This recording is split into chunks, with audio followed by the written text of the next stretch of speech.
მოგესალმებით, თქვენ უყურებთ სტრატეგიული კომუნიკაციების ცენტრის საქართველოს ვიდეო პოდკასტს სახელწოდებით როგორ და რატომ. მე მისი წამყვანი ერეკლე შუბითიძე ვარ. დღეს ძალიან საინტერესო თემაზე ვისაუბრებთ, თემაზე, რომელიც პრაქტიკულად ბოლო 3 წლის განმავლობაში ჩვენი ყოველდღიური ცხოვრების ნაწილი გახდა და ასევე ძალიან ბევრისთვის ყოველდღიური სადარდებელი თემაც გახდა. ეს, რა თქმა უნდა, არის რუსეთის შეჭრა უკრაინაში.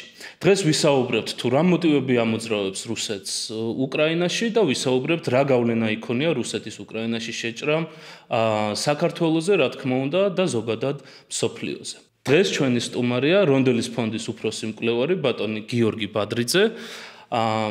დიდი მადლობა სტუმრობისთვის. სანამ გადავალთ კითხვებზე, მინდა ეს მაყურებელს კიდევ ერთხელ შევახსენო, რომ სიმართლე გაცილებით უფრო რთულად ვრცელდება ვიდრე დეზინფორმაცია, ამიტომ გთხოვთ არ დაიზაროთ, მოიწონოთ ჩვენი ვიდეოები, იაქტიუროთ კომენტარებში და რა თქმა უნდა გამოიწეროთ ჩვენი YouTube-ის გვერდი. დიდი მადლობა რომ გვიყურებთ და დიდი მადლობა კიდევ ერთხელ სტუმრობისთვის. მადლობა მოწვევისთვის. ეს არის როგორც თქვი ისეთი თემა არის პრაქტიკულად ყოველდღიურ ცხოვრებაში არის იღვიძებდა უკრაინის თემით იწყება და დღის ბოლოს უკრაინის თემით მთავრდება, იმიტომ რომ არა მარტო საქართველოს, არამედ ბევრი ქვეყნის ბედი წყდება ამ ომით. ძალიან საინტერესოა თვითონ მაყურებელს კონტექსტი შეუქმნათ. საიდან დაიწყო ეს ყველაფერი? უკრაინელები თვითონ, როდესაც ვამბობთ, რომ ეს ომი 3 წელი მიმდინარეობს, ხშირად ამბობენ ხოლმე, რომ არა, ეს 3 წელი არ მიმდინარეობს, 2014-დან დაიწყო. მნიშვნელოვანი იქნება კონტექსტი შეუქმნათ. როგორ დაიწყო ეს და როგორ მოვედით აქამდე? კონტექსტის მასშტაბზე უნდა შევთანხმდეთ, იმიტომ რომ ყველა ისტორიულ პერიოდს, რომელსაც არ უნდა გადავხედოთ, აქვს თავისი როლი ნათამაშები იმაში, თუ რა ამოძრავებს რუსეთს და რუსეთის ხელისუფლებებს დღევანდელის ჩათვლით. ბუნებრივია, რომ ეს არ დაწყებულა 3 წლის წინ.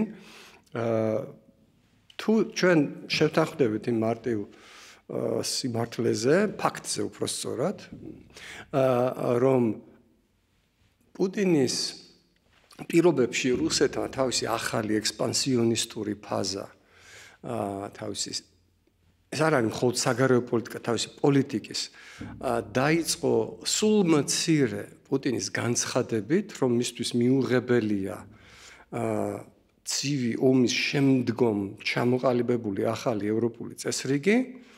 მან ეს ჯერ გააკეთა 2005 წელს, როდესაც სახელმწიფო საბჭოს, ანუ სენატს გამოუცხადა, რომ საბჭოთა კავშირის დაშლა იყო უდიდესი გეოპოლიტიკური ტრაგედია და მერე ეს გაუმეორა საერთაშორისო თანამეგობრობას 2007 წელს მიუნხენის უსაფრთხოების საერთაშორისო კონფერენციაზე. აქ არ არის ლაპარაკი რაღაც მეტაფორებზე, ან გაზვიადებებზე, ეს იშვიათად ხდება, მაგრამ ზოგჯერ რუსი პოლიტიკოსებიც, ლიდერები ამბობენ იმას, რასაც მართლა ფიქრობენ და ეს შემთხვევა იყო პუტინისთვის საბჭოთა კავშირის დაშლა, რუსული იმპერიის მიერ ტერიტორიების და გავლენის სფეროს დაკარგვა იყო მართლაც მისი გადმოსახედიდან ტრაგიკული და მიუღებელი. ეხლა ჩვენ რომ შევხედოთ ამას მეორე მხრიდან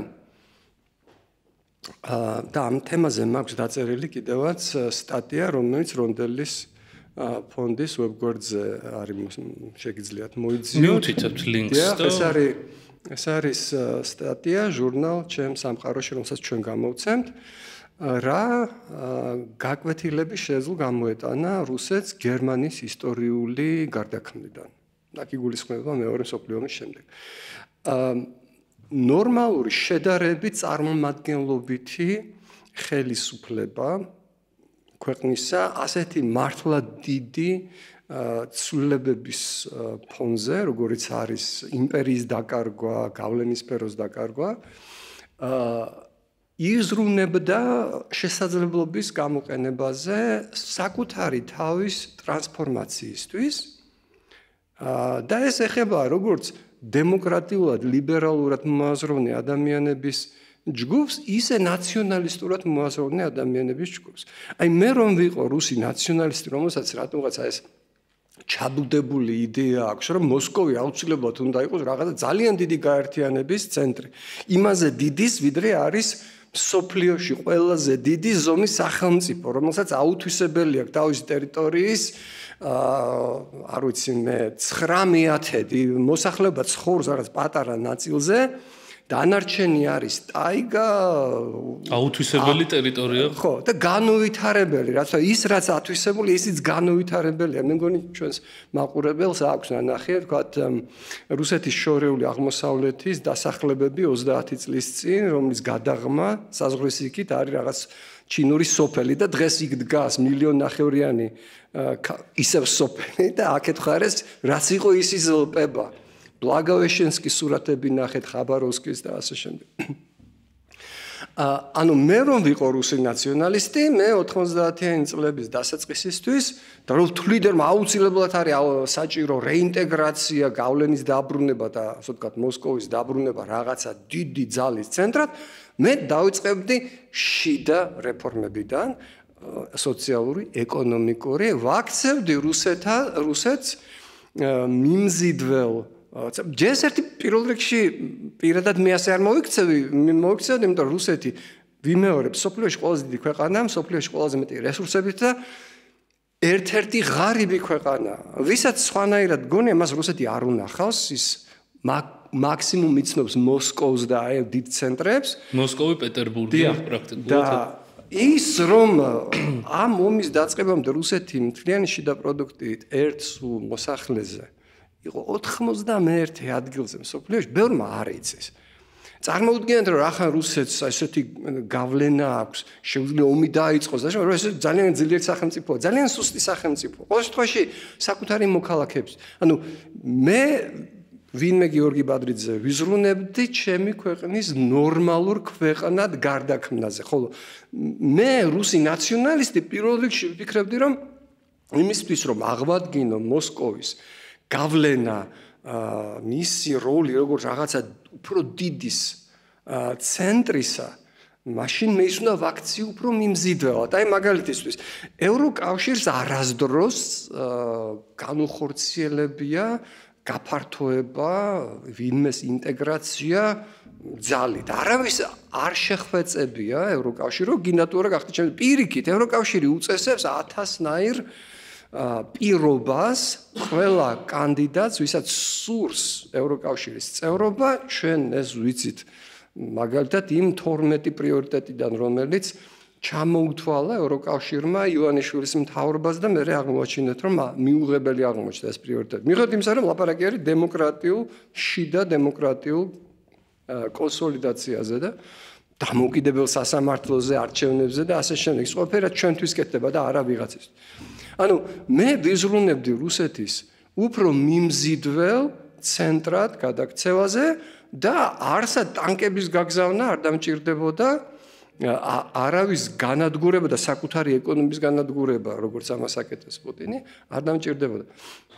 ეს არის ერთი კონტექსტი. ანუ კონტექსტი საბჭოთა კავშირის დაშლიდან, კომუნიზმის მარცხიდან და რა გზა აირჩია რუსეთმა. ზოგი დასავლეთში, ჩემი აზრით, ძალიან მცდარად მიიჩნევდა, რომ პირველი ფაზა იყო ეს ელცინის პერიოდი, დემოკრატიული რეფორმების მცდელობა, რომლებმაც მაინც და მაინც არ გაამართლეს. გარკვეულ საკითხში ელცინი ზუსტად ისევე იქცეოდა, როგორც პუტინი თავისი შესაძლებლობის ფარგლებში.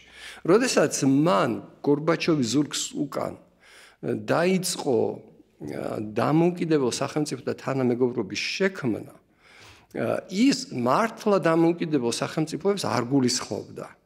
ამ სახელმწიფოებს უკრაინას, ბელარუსს და მე დანარჩენებს უბრძანეს, რომ შეერთებოდნენ დსთ-ს, ეძლეოდათ შეზღუდული სუვერენიტეტი რუსული კონტროლის ქვეშ. ის რომ საქართველოს 91 წელს უარი განაცხადა დსთ-ის შეცვლაზე, სრულიად კონკრეტული შედეგებით დამთავრდა ჩვენთვის და ამ საკითხში საბჭოთა და რუსული ელცინის დაქვემდებარებაში მყოფი უსაფრთხოების და სამხედრო ინსტიტუტები სრულიად ერთნაირად მოქმედებდნენ. ანუ არ ყოფილა არც ერთი წუთი, როდესაც ელცინის რუსეთს უღიარებია საქართველოს უფლება ყოფილიყო დამოუკიდებელი სახელმწიფო, ყოფილიყო მეგობრული სახელმწიფო რუსეთის მიმართ, ოღონდ დამოუკიდებელი. აი ეს არის რუსული წარმოდგენა, მსოფლმხედველობა, რომელიც საერთო იყო მაშინაც კი, როდესაც რუსეთი შედარებით დემოკრატიულ და შედარებით ლიბერალურ გზაზე იდგა თითქოს. ჩვენ როგორც აღმოაჩინეთ, ის არასდროს არ შეხებია რუსეთის იმპერიულ თვით იდენტიფიკაციას. ზუსტად მაშინ არ დაიწყო საქართველოში სეპარატიზმის წახალისება ელცინის დროს, რა თქმა უნდა. უბრალოდ წახალისება არ იყო, ეს იყო მათი შეიარაღება, წრთნა და მათთან ერთად საბრძოლო მოქმედებაში მონაწილეობა ჩვენს წინააღმდეგ. მე აღარ წავალ დეტალებში, რა გააკეთეს ჩრდილოეთ კავკასიაში, როგორ მოხდა იქ რუსეთის სამხედრო დაზვერვის მიერ ჭყალებში მოხალისეების შეკრება შეიარაღება გამოგზავნა გერეუს კაპიტანის ვინმე ბასაევის მეთაურობით, ერთ-ერთი მეთაური იყო, არ იყო მთავარი შეიძლება, რომელიც მე უცებ აღმოჩნდა, რომ ეს მათ მიერ შეიარაღებული მოხალისეები თავიანთ აულებში, სოფლებში დაბრუნების შემდეგ, ესე იგი არ დაუბრუნდნენ იქ, არ ვიცი მე, მიწათმოქმედებას თუ მეცხოველეობას, არ მიაყუდეს კალაშნიკოვები კედელზე და თოხები არ აიღეს ხელში. უცებ აღმოჩნდა, რასაც სხვათა შორის აფრთხილებდნენ რუსეთს, შევარნაძესაც აქვს ნათქვამი, რომ ბუმერანგივით დაგიბრუნდება და უბრალოდ რუსეთს ეს არავუშავს. კი ბატონო, მე ჩეჩნებს გაანადგურებს, მე იქ ვიღაც სხვანაირად არის მოწყობილი ეს სახელმწიფო ეს ერი თუ დრო გვექნება მე შეგვიძლია უფრო ღრმა კონტექსტში წავიდეთ ისტორიულში საიდან მოდის ეს დამოკიდებულება რუსული ხელისუფლების დამოკიდებულება რატო არის ისეთი როგორიც არის საკუთარი მოსახლეობის მიმართ იმიტომ რომ თუ გარედან შეხედავთ აღმოაჩენთ რომ ყველა ფორმაციაში რუსული სახელმწიფო მოსკოვია მე იმპერია მე საბჭოთა კავშირი და რუსეთის ფედერაცია რუსი საშუალო სტატისტიკური რუსი არის პირველი დაპყრობილი სუბიექტი. ანუ მას ეპყრობა ჯერ დაპყრობილივით მისი მმართველი. ისტორიულად ასე, აი ყველაზე მარტივ ფაქტს მოგიყვანთ, რომ არ არსებობს რუსეთის დამოუკიდებლობის მომენტი, რომელსაც აღნიშნავენ იტალიელები მაგალითად, ბევრი სხვა, ხო და ზეიმობენ. რუსეთი მოსკოვიას სინამდვილეში განთავისუფლდა ვითომდა მონღოლური ბატონობისგან. ოღონდ ეს არანაირად არასახულა მოსკოვის მოსახლეობაზე. როგორც იყო დაპყრობილი, ის დარჩა დაპყრობილად, ოღონდ ერთად რაც შეიცვალა, რომ მენეჯმენტია სხვა, ანუ მოსკოვის დიდი მთავარი აღარ უხდის ხარკს ვიღაცა სხვა მთავარს. ხანს ოქროს ურდოსდან ან მე ყირიმის სახანომ ჩაანაცვლა ოქროს ურდო და ასე შემდეგ ხო მე-16 საუკუნემდე ხარკს უხდიდნენ მონღოლებს და თათრებს და ეს შეიცვალა თორემ რუსი კი არ გათავისუფლებულა პირიქით მონღოლებისგან განთავისუფლებულ მოსკოვიაში შემოიღეს ბატონყმობის იმგვარი ფორმა რომელიც სინამდვილეში იყო მონობა ანუ ივანე მრისხანის პირობებში და ტექნიკურად უკვე ბორის გოდუნოვის პირობებში რუსები აქციეს ფიზიკურ საკუთრებად ბატონისა. რაც აღარ არის ყმობა, ეს უკვე მონობა არის. მე ბევრს ერევა ხოლმე კიდე ესეთი მომენტი რუსულ ისტორიაში, აი პეტრე მოვიდა, მოახდინა რუსეთის ევროპეიზაცია. პეტრემ ძალიან მნიშვნელოვანი რეფორმები ჩაატარა, მაგრამ ყველაზე მნიშვნელოვანი დატოვა ხელშეუხებლად ჩამოიყვანა ევროპელი მრჩევლები, სამოქალაქო, სამხედრო, მენეჯმენტი შეცვალა სახელმწიფოსი, გახადა ის უფრო ეფექტური, მაგრამ თვითმპყრობელობა დატოვა ერთის მხრივ, ანუ მთელი ძალაუფლების მონოპოლიზაცია ერთ ხელში და მეორე ხალხი, მასა დატოვა მონობაში.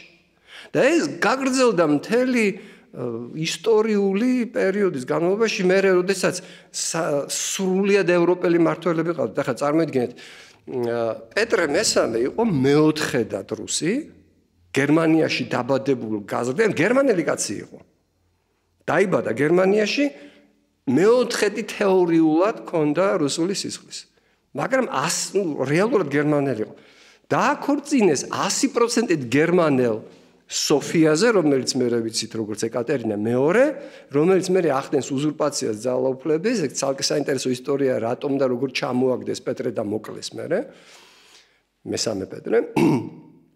და ეს შენი ევროპელი ეკატერინე იმდენად შედის რუსული მმართველობის როლში, რომ მაგალითად ვოლტერს უხსნის, რომ არანაირი განმანათლებლობის და არანაირი თავისუფლების იდეები აქად არ გაგვაკაროთ, ეს შეუთავსებელია აქაურ ტრადიციებთან და კულტურასთან. ესენი უნდა იყვნენ მონობაში. და ესე გრძელდება მთელი რუსული ისტორიის განმავლობაში, მას შემდეგაც კი, როდესაც ალექსანდრე მეორე ერთპიროვნულად თავისი მანიფესტით, ზემოდან და არა ქვედა რაღაც მოთხოვნით, აუქმებს ბატონყმობას. სხვათა შორის იგივე რუსი მუჟიკი მერე გამოეტირა ამ ბატონყმობას და ყოველგვარი წინააღმდეგობის გარეშე დაუბრუნდა ბატონყმობის მდგომარეობას კოლმეურნეობის ან კოლექტივიზაციის პირობებში, როდესაც სტალინმა ის რეალურად ისევ ყმად აქცია, ანუ თითქმის იდენტურ მდგომარეობაში ჩააყენა. ეს არის გლეხი, რომელსაც არ აქვს არანაირი საკუთრება, რომელიც უსასყიდლოდ მუშაობს ვიღაცისთვის, არ აქვს ხელფასის გარეშე, პენსიის გარეშე 60-იან წლებამდე ეგ იცოდეთ. არ ვიცი რამდენმა იცის, რომ არც ხელფასი ქონდა, არც პენსია საბჭო კოლმეურნეს, რომ მუშაობს უფლების გარეშე, რომ გადაადგილდა სადმე სხვაგან, ეს ბორის გოდუნოვმა გააკეთა, როდესაც ბოლო უფლება წაარქვა გლეხს, ანუ გლეხი უკვე იყო საკუთრებად მონა, ერთი უფლება ქონდა, რომ წმინდა გიორგის დღეს შეეძლო ერთი ბატონისგან მეორესთან გადასულიყო.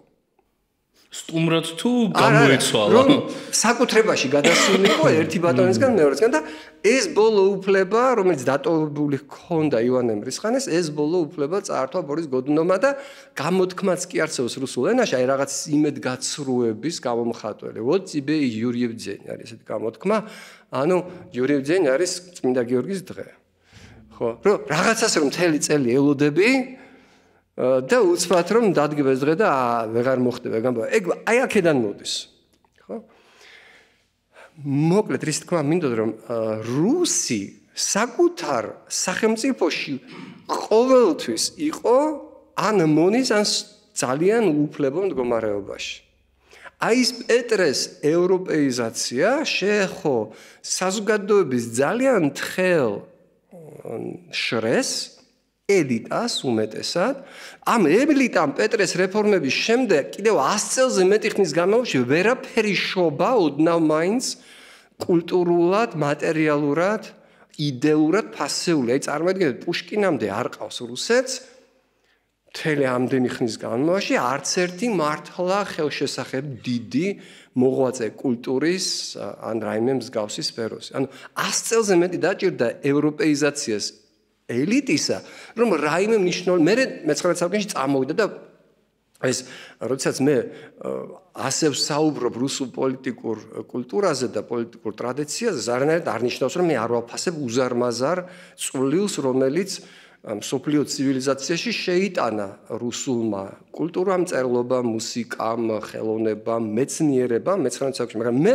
ვიმეორებ, რომ ეს ყველაფერი საუკუნეების განმავლობაში შეფერხებული იყო იმ მონური, ტოტალიტარული პოლიტიკური სისტემით, რომელიც ტრადიციად არის ჩამოყალიბებული მონღოლების დროიდან და ამიტომ არის, რომ როდესაც რუსები თავს ასაღებენ კიევის რუსეთის მემკვიდრედ, ეს თავიდანვე ხდებოდა მხოლოდ გეოპოლიტიკური მიზნებით, ეს იყო ტერიტორიული პრეტენზიის განცხადება უკრაინაზე, დღევანდელ უკრაინაზე, ანუ ტერიტორიაზე, ასევე ერთგვარად ლეგიტიმურობაზე, იმიტომ რომ კიევი იყო მართლმადიდებლური მეტროპოლია და მოსკოვია არ ყოფილა მე-17 საუკუნის ბოლომდე. რეალური მემკვიდრეობა და ტრადიცია პოლიტიკური არის მონღოლური, ანუ სადაც არსებობს ხანი, ერთპიროვნული მმართველი და ყველა დანარჩენი არის მონა, მათ შორის ხანის მსახური ფეოდალები. ანუ ეს რადიკალურად კი გარეგნულად ბიზანტიური ელემენტები ჰქონდა, ამ სისტემას მონომახის ქუდის ასე იგი პრეტენზიები ბიზანტიის და კონსტანტინოპოლის მემკვიდრეობაზე გამოცხადებულია მე-17 საუკუნის დასაწყისიდან, მე-16 საუკუნის დასაწყისიდან, მესამე რომის კონცეფციას შემდეგ. ოღონდ რეალობა არის ასეთი, რომ არის უფრო მეტად ორგანულად გაგრძელება მონღოლური პოლიტიკური ტრადიციის. აი ჩვენ თემასთან ეს პირდაპირ კავშირშია. საბჭოთა ხელისუფლების კავშირის უნდა ვთქვათ, იმიტომ რომ აღმოჩნდა ძალიან უცნაური ამბავი, რომ რუსეთს არაერთხელ გამოუცვლია რადიკალურად, რევოლუციურად პოლიტიკური ფორმაცია. აი, უხეშად რო ვთქვათ, აი დასრულდა რუსული იმპერია, უცბად მიზეზებზე შეგვიძლია ვიყო, ძალიან საინტერესოა კავშირშია ეს დღევანდელ დღესთან. აღმოჩნდა, რომ პირველ მსოფლიო ომში შესული რუსული იმპერია, რომელიც ამ დროისთვის ერთ-ერთი უძლიერესი სამხედრო სახელმწიფოა. ანუ ეკონომიკურად ჩამორჩენილი, მაგრამ უძლიერესი ყველაზე დიდი არმია ყავს მსოფლიოში. და უზარმაზარი გეოპოლიტიკური მიზნებით შედის ამ ომში. ბალკანეთის დაკავება, კონსტანტინოპოლის და სრუტეების დაკავება. ანუ უზარმაზარი იმპერიული ამბიციებით შედის, ოღონდ რა აღმოჩნდება მერე, რომ 1917 წლის დამდეგისთვის ის შიგნიდან ჩამოიშლება. რატომ? იმიტომ რომ რუსეთის ჩამორჩენილი განუვითარებელი სოციალურ-ეკონომიკური სისტემა უბრალოდ ვერ უზრუნველყოფს იმ გიგანტურ გეოპოლიტიკურ ამბიციებს, რომელიც ძირითადად იდეოლოგიური მიზეზებით აქვს მის მმართველობას. ეხლა საბჭოთა კავშირზე გადავდიოთ, ანუ ჩამოიშლება ერთი ფორმაცია, იქმნება რადიკალურად ახალი იდეოლოგიური თვალსაზრისით. ხო, სადა დედამიწა არის იმპერიული იდეოლოგია და ბოლშევიკური, კომუნისტური, მარქსისტულ-ლენინისტური. მაგრამ პირველივე წლებიდან აღმოჩნდება, რომ რასაც ეს შენი თითქოს და ინტერნაციონალისტი ბოლშევიკები აკეთებენ სამოქალაქო ომის დამთავრებისთანავე, ეს არის რუსული იმპერიული კონტროლის აღდგენაზე ზრუნვა. ხო? ერთის მხრივ იძახიან პროლეტარებო ყველა ქვეყნისა შეერთდი და მეორეს მხრივ ჯარს აგზავნიან ჯერ უკრაინის უკან დასამორჩილებლად, მერე პოლონეთის დასამორჩილებლად, მერე აზერბაიჯანის, სომხეთის და ბოლოს ჩვენი. პოლონეთში არ გამოვიდა, ფინეთში არ გამოვიდა, სამწუხაროდ ჩვენი ძალიან მოკლე, მაგრამ ძალიან საინტერესო, აი ბექა კობახიძესთან თქვენი საუბრეთ ამ თემაზე, ძალიან საინტერესო დემოკრატიული ექსპერიმენტი დასრულდა 1921 წელს.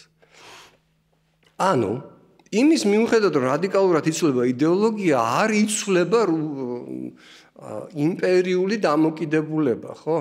იქ ზოგჯერ ახსენებენ ხოლმე, კი, მაგრამ რა შუაშია რუსეთული, აი თქვენ ქართველები მართავდით და ებრაელები მართავდნენ და დიდი ბოდიში რუსეთის იმპერიასაც არ მართავდნენ მაინც და მაინც 100% ეთნიკური რუსები. საერთოდ არც 1% რუსული სისხლი არ ჰქონდათ რუს მონარქებს, კაი ხნის განმავლობაში ეს არაფერს არ იცის, მაინც რუსი მონარქები იყვნენ. სხვათა შორის ქართველი მონარქების მსგავსად, რომელსაც 1000-ნაირი სისხლი ჰქონდათ, ეგ არ არის აქტუალური. ხო, პეტრეზე მაგალითად ახლა ჩვენთან ძალიან პოპულარულია აზრი, რომ შეიძლება ყოფილიყო ერეკლე პირველის შვილი. ბიოლოგიური მამა შეიძლება ყოფილიყო ერეკლე პირველი. საერთოდ მართლა შეიძლება ამაზე მაქვს დაწერილი სტატიაც, ასევე შეგიძლიათ იხილოთ პეტრე პირველი იგივე ჟურნალ ჩემს სამყაროში. ოღონდ რომც ასე იყოს, არაფერს ეს არ ცვლის. ის თავისი იდენტობით, თავისი წარმოდგენით იყო რუსი მოსკოვის და შემდეგ მან გამოიგონა რუსეთი და მან ჩამოყალიბა ის იმპერია. შეიძლება ითქვას, რომ რუსი ამ ეტაპზე და მაშინაც არ არის ეთნიკური ჯგუფი, არამედ არის იდეოლოგია და მსოფლმხედველობა? რუსი მმართველები თითქმის არასდროს ყოფილან ეთნიკურად რუსები, მაგრამ მათ ჰქონდათ ეს რუსული იდეა, ანუ არის სინამდვილეში იმპერიული იდეა და არანაირი რუსული ის არ არის. იმიტომ რომ როგორც თქვი, რუსული მასა ყოველთვის იყო ჩაგრული ამ სისტემაში. ეს არ იყო მაინც და მაინც ეთნიკური. ამ მასას ოღონდ ძალიან ეფექტურ მენეჯმენტს უტარებდა ყველა ფორმაციის პირობებში და აი ეს არის პასუხი შემდეგ უკვე მასიდან, რომ სხვა ტიპის საზოგადოებაში აი ეს ძალმომრეობითი არაადამიანი ტირანული მმართველობა ამას წინააღმდეგობა გაეწეოდა და რუსულ ისტორიაში თითქმის არ გვაქვს წინააღმდეგობა ტირანიის მიმართ. 917 წლის ჯერ თებერვლის რევოლუციას, რასაც უწოდებენ და შემდეგ ოქტომბრის რეალურად გადატრიალება არ არის ტირანიის წინააღმდეგ გადატრიალება. პირიქით, უფრო ტოტალიტარული, უფრო ტირანული რეჟიმი მოვიდა, ხო? ბოლშევიკების სახით, რომლებმაც გააჩაღეს ჯერ თავიდანვე წითელი ტერორი, ფიზიკურად მოსპობა, საზოგადოების ფენების. ახლა მართლა ტოტალიტარული იყო თვითმკვლელობა, მაგრამ ასეთი რამე არ ჩაუდენია ამ მასშტაბის პირდაპირ აი გენოციდი, მიმართული რომელიმე სოციალური ფენის ან ეთნიკური ჯგუფის მიმართ. კი ბატონო, აი ჩერქეზების მიმართ განახორციელა გენოციდი და მაგას უფრო გამონაკლისივით არის და საერთოდ ცუდად եպყრობდა ყველას, მაგრამ ბოლშევიკებმა რეკორდი დაამყარეს მასობრივ მკვლელობაში საკუთარი მოსახლეობის, მოქალაქეების. არ ყოფილა, როგორც თქვია, აი სოციალური მოძრაობა თავისუფლებისთვის. იყო უკმაყოფილება ძირითადად ჰქონდათ იმ მმართველების მიმართ, რომლებიც საკმარისად მათი წარმოდგენით ეფექტური არ იყვნენ. ნიკოლოზი ჩამოაგდეს, იმიტომ რომ მისი მმართველობა არ აღმოჩნდა საკმარისად ეფექტური. რომ გაემარჯვა ნიკოლოზ პირველი მსოფლიო ომის ბრძოლებში უფრო მეტად, მე ნახავდით თქვენ ნიკოლოზის კულტს. და თუ შევაჯამებთ, აი შემიძლია პასუხისგებლობით გითხრათ, რომ რუს მასას უყვარს საკუთარი ტირანები და არ უყვარს როგორც წესი ზძულს რეფორმატორები. იგივე ალექსანდრე მეორე მოკლეს, მისი ხსენება არ არის დღევანდელ რუსულ პოლიტიკურ იდეოლოგიურ ნარატივში, მაშინ როდესაც სოკოებივით გამოიზარდა ხან ივანე მრისხანეს ძეგლები და ხან ვისი. ეს ივანე მრისხანი სხვათაშორის სტალინსაც ძალიან უყვარდა, თავის მოდელად წარმოედგინა, როგორც ჩანს, ვისაც არ უნახავს აუცილებლად გირჩევთ 1956 წლის გამოშვება, მაგრამ ადრე დაიწყეს გადაღება საბჭოთა ფილმი ცარ ივან გროზნი, მეფე ივანე მრისხანი.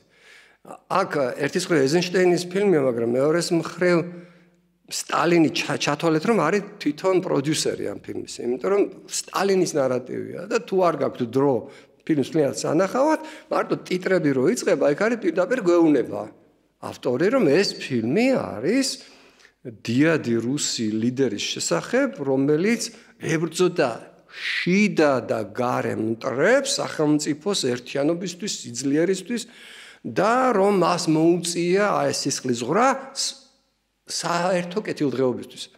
ანუ ის რა პრეტენზიას მე ქონდა სტალინს, რომ აი ეს მასობრივი რეპრესიები ხოცვა ჟილტა საკუთარი ხალხის თქვენთვისვე გავაკეთე. და ესეთი მმართველი როგორც წესი მოწონთ და ალექსანდრე მეორე არ მოწონთ. გორბაჩოვის მიმართ მე პირადად უამრავი პირადული მაქვს, მაგალითად მისი გამოგზავნილი ჯარის ნიჩაბი მომხვდა 9 აპრილს და უამრავ ქართველს. და ასევე არ ამგონია თბილი გრძნობები გქონდეთ მაგალითად ბაქოელებს, რაც გაუკეთა 90 წელს, ან ლიტველებს იგივე 91 წელს, ხო? მაგრამ რუსებს ის ძულთ არა იმის გამო, რომ მან სისასტიკე გამოიჩინა ჩვენი თავისუფლების მოძრაობის და მშვიდობიანი დემონსტრაციების დაშლისას. არამედ იმისთვის, რომ არასაკმარისი სისასტიკე გამოიჩინა, არასაკმარისი სისხლი დაღვარა საბჭოთა იმპერიის შესანარჩუნებლად. აი ეს არის მოკლე აღარ გამოვიდა გრძელი კონტექსტი იმისა, რას უყურებ დღეს და კიდევ ერთი მთავარი ამბავი. თითქმის ყველა რუსული ხელისუფლება, რადგან ის არის ტოტალიტარული, რადგან ის არის დემოკრატიული საპირისპირო, ანუ მექანიზმი არ არსებობს, არამედ დემოკრატიულად ადამიანთა ჯგუფის მიერ ხელისუფლებაში მოსვლის. არამედ თუნდაც იმ არადემოკრატიულ ადამიანებს შორის შედარებითი შერჩევის პრინციპის. ანუ მერიტოკრატიის პრინციპი არ არსებობს არათუ დემოკრატიის რაც ხელისუფლების სათავეში მოიყვანდა შედარებით უნარიან მმართველს. აქედან გამომდინარე, გამონაკლისების გარდა ძალიან ხშირ შემთხვევაში ხელისუფლებაში ყავს ის ადამიანები, რომელიც ხელისუფლებაში შეღწევის უნარს ფლობს, მაგრამ არა მაინც და მაინც კარგი მმართველობის. ანუ ხელისუფლების მოხვეჭის და მისი შენარჩუნების უნარჩვევები არის სულ სხვა და კარგი მმართველობის ჩვევები და უნარები არის სულ სხვა და ძალიან ხშირად ეს ორი უნარი ერთმანეთს არ ემთხვევა. ამიტომ რუსეთს თითქმის ყოველთვის ძალიან ხშირად ყავს კარგი მმართველობის უნარო ხელისუფლება, რომელიც მერე ზრუნავს, აი პუტინი არის ამის საუკეთესო თვალსაჩინო მაგალითი. კგბ-შინიკური თავისი შიდა მექანიზმებით როგორ გაძვრა არარაობა, აი აბსოლუტურად არაფერს არ წარმოადგენს. საბჭოთა დროს საბჭოთა პროდუქტია, კგბ-ს პროდუქტია, ხო, იმ კგბ-ში ის არ იყო ვარსკვლავი და უმაგრესი და გენერალი. ერთი რუხი რაღაცა უცხირპირო არავისთვის ავტორიტეტის მქონე ტიპი იყო, რომელსაც არანაირი წარმატებისთვის თავის კგბ-შივე არ მიუღწევა. ასეთმა ტიპმა შეაღწია გაიკვლია გზა აი ამ ძალაუფლების კორიდორებში, მათ შორის ორგანიზებულ დანაშაულთან შეკვრით და სხვებთან კოალიციების ჩამოყალიბებით 91 წელს როდესაც იშლებოდა საბჭოთა კავშირი, კონკრეტული ადამიანია მოწმე ამის თვითონ კითხა, იცნობდა კარგად, რომ აი ხა რა ვქნათ. არ გეგონოთ, რომ პუტინი მართლა იდეოლოგიური რაინდია მებრძოლი საბჭოთა იდეალებისთვის, ასე რომ მისტერი საბჭოთა კავშირის დაშლა. არა, ის სულეთ ცინიკური ტიპია, რომელსაც მაშინ აი თავის მეგობარს თქვა, მაყუთი უნდა ვაკეთოთ, ბაბკინა და ძელაც. და მთელი 90-იანი წლები, რომელსაც ის ახლა კიცხავს და რა ვიცი მე, რეებს არ ამბობენ, ხო, პუტინი და მისი მომხრეები 90 აი ის 90-იანი წლები პუტინისნაირი ხალხის გამოიღო. პუტინი იყო იმ 90-იანი წლების სიმბოლო, როდესაც ის მაყოც აკეთებდა კორუფციული გზებით, რის შედეგადაც დანარჩენი მოსახლეობა მერე იყო ნახევრად შიმშილის მდგომარეობაში და მათ ხარჯზე მოიხვეჭეს ჯერ დოვლათის ფინანსური, მატერიალური გავლენა და შემდეგ ძალაუფლება. და აი ესეთი ადამიანი მე აღმოჩნდა, რომ მაინც და მაინც ეფექტური არ აღმოჩნდა. აი ეხლა ელცინს მე კი გავთქვი, რასაც მასზე ვფიქრობ, რომ არ მჯერა, რომ ის გულწრფელი დემოკრატია იყო არასდროს და რეალური ნამდვილი იმპერიალისტი იყო, როდესაც საქართველოს ეხებოდა საქმე და ბევრ სხვას. მაგრამ ელცინთან არც გაუმართლა ეს დემოკრატიული რეფორმები მართლა რო ზდომოდა, იმიტომ რომ ისტორიულ მინიმუმზე იყო ნავთობის ფასი, რუსეთის ძირითადი ბაზა ეკონომიკური კეთილდღეობის შემოსავლის ნახევარზე მეტი იყო თითქმის ყოველთვის, ხო? და პუტინს გაუმართლა, მოუდის ხელისუფლებაში და ეგრევე წავიდა ნავთობის ფასების ზემოთ, მისი დამსახურებას არ იყო, უცბად გაუჩნდა წარმოუდგენელი რესურსი. ანუ ამაზე უკეთესი პირობები ვერ ექნებოდა, იმიტომ რომ ზოგჯერ კარგი მმართველი შეიძლება მოვიდეს ცუდ ციკლში ეკონომიკურში. პუტინი მოდის საუკეთესო ეკონომიკურ ციკლში რუსეთისთვის, მისთვის, ოღონდ 90-იანი წლების ქაოსიდან, უბედურებიდან გამოსვლა კი მოხდა შედარებით, მაგრამ რუსეთი დატოვა საკმაოდ განუვითარებელ და საკმაოდ ღარიბ ქვეყანად. აი როგორც თქვი, მისი მმართველობის 22 წლის თავზე რუსეთი რჩებოდა ასეულის ბოლოში ეკონომიკის და ეროვნული სიმდიდრის თვალსაზრისით 91 რო ხარ ერთსულ მოსახლეზე მუშაობდი. ხო? ქვეყანაში, რომელსაც ჰქონდა ყველაფერი იმისთვის, რომ ყოფილიყო მსოფლიოს ყველაზე მდიდარი თუ არა ერთ-ერთი ყველაზე მდიდარი ქვეყანა. მარტო ბუნებრივი რესურსები რო არ განსაზღვრავს რუსეთი სიმდიდრეს, რუსეთი არის ამის მაგალითი. მაგრამ იქ, სადაც არის ნორმალური მმართველობა და სადაც არის აღფრთხელა განუსაზღვრელი ბუნებრივი რესურსები, ის ქვეყანა ძალიან მდიდარია. ნორვეგია არის ერთი ცისკნა ქვეყანა, არ არის დიდი ქვეყანა. აქვს ბუნებრივი რესურსები, ნავთობი და აქვს კარგი მმართველობა, დადასტურებულად ერთ-ერთი საუკეთესო მსოფლიოში, დემოკრატიული მმართველობა. და არის მსოფლიოს ყველაზე მდიდარი ქვეყანა. მსოფლიოში ერთსულ მოსახლეობაზე ყველაზე დიდი დონორი გარეთ ახმარების და ერთ-ერთი ყველაზე ბედნიერი ადამიანური განვითარების ინდექსით ყველაფრით მოწინავეა. აი მაგალითად, კანადა აიღეთ მეორე მაგალითი, ასევე აქვს ბუნებრივი რესურსები და არის ერთ-ერთი ყველაზე მდიდარი ქვეყანა და განვითარებული სოციალურად და ჯანდაცვის სისტემით, განათლების სისტემით. რუსეთს ყველაფერი მეტი აქვს, ვიდრე ხსენებულ ქვეყნას, ბევრად. და რჩება ღარიბ ქვეყანად. ამიტომ მის მმართველებს, რომლებიც მთელი ამ წლების განმავლობაში დაკავებულები იყვნენ ჯერ ძალაუფლების მოხვეჭით, ანუ ძალაუფლების ვერტიკალის მშენებლობით. კონსოლიდაციით, ხო? დიახ, ანუ მონოპოლიზაცია ძალაუფლების. ისიც კი არ დაუტოვეს, რაღაც სიმბოლური უფლება ჰქონდათ რეგიონებს, რომ აერჩიათ თავიანთი გუბერნატორები. რა უნდა გააკეთებინათ, ხო? ისიც კი წაართვეს. მოხდა ეკონომიკური ძალაუფლების სრული მონოპოლიზაცია ასევე კრემლში.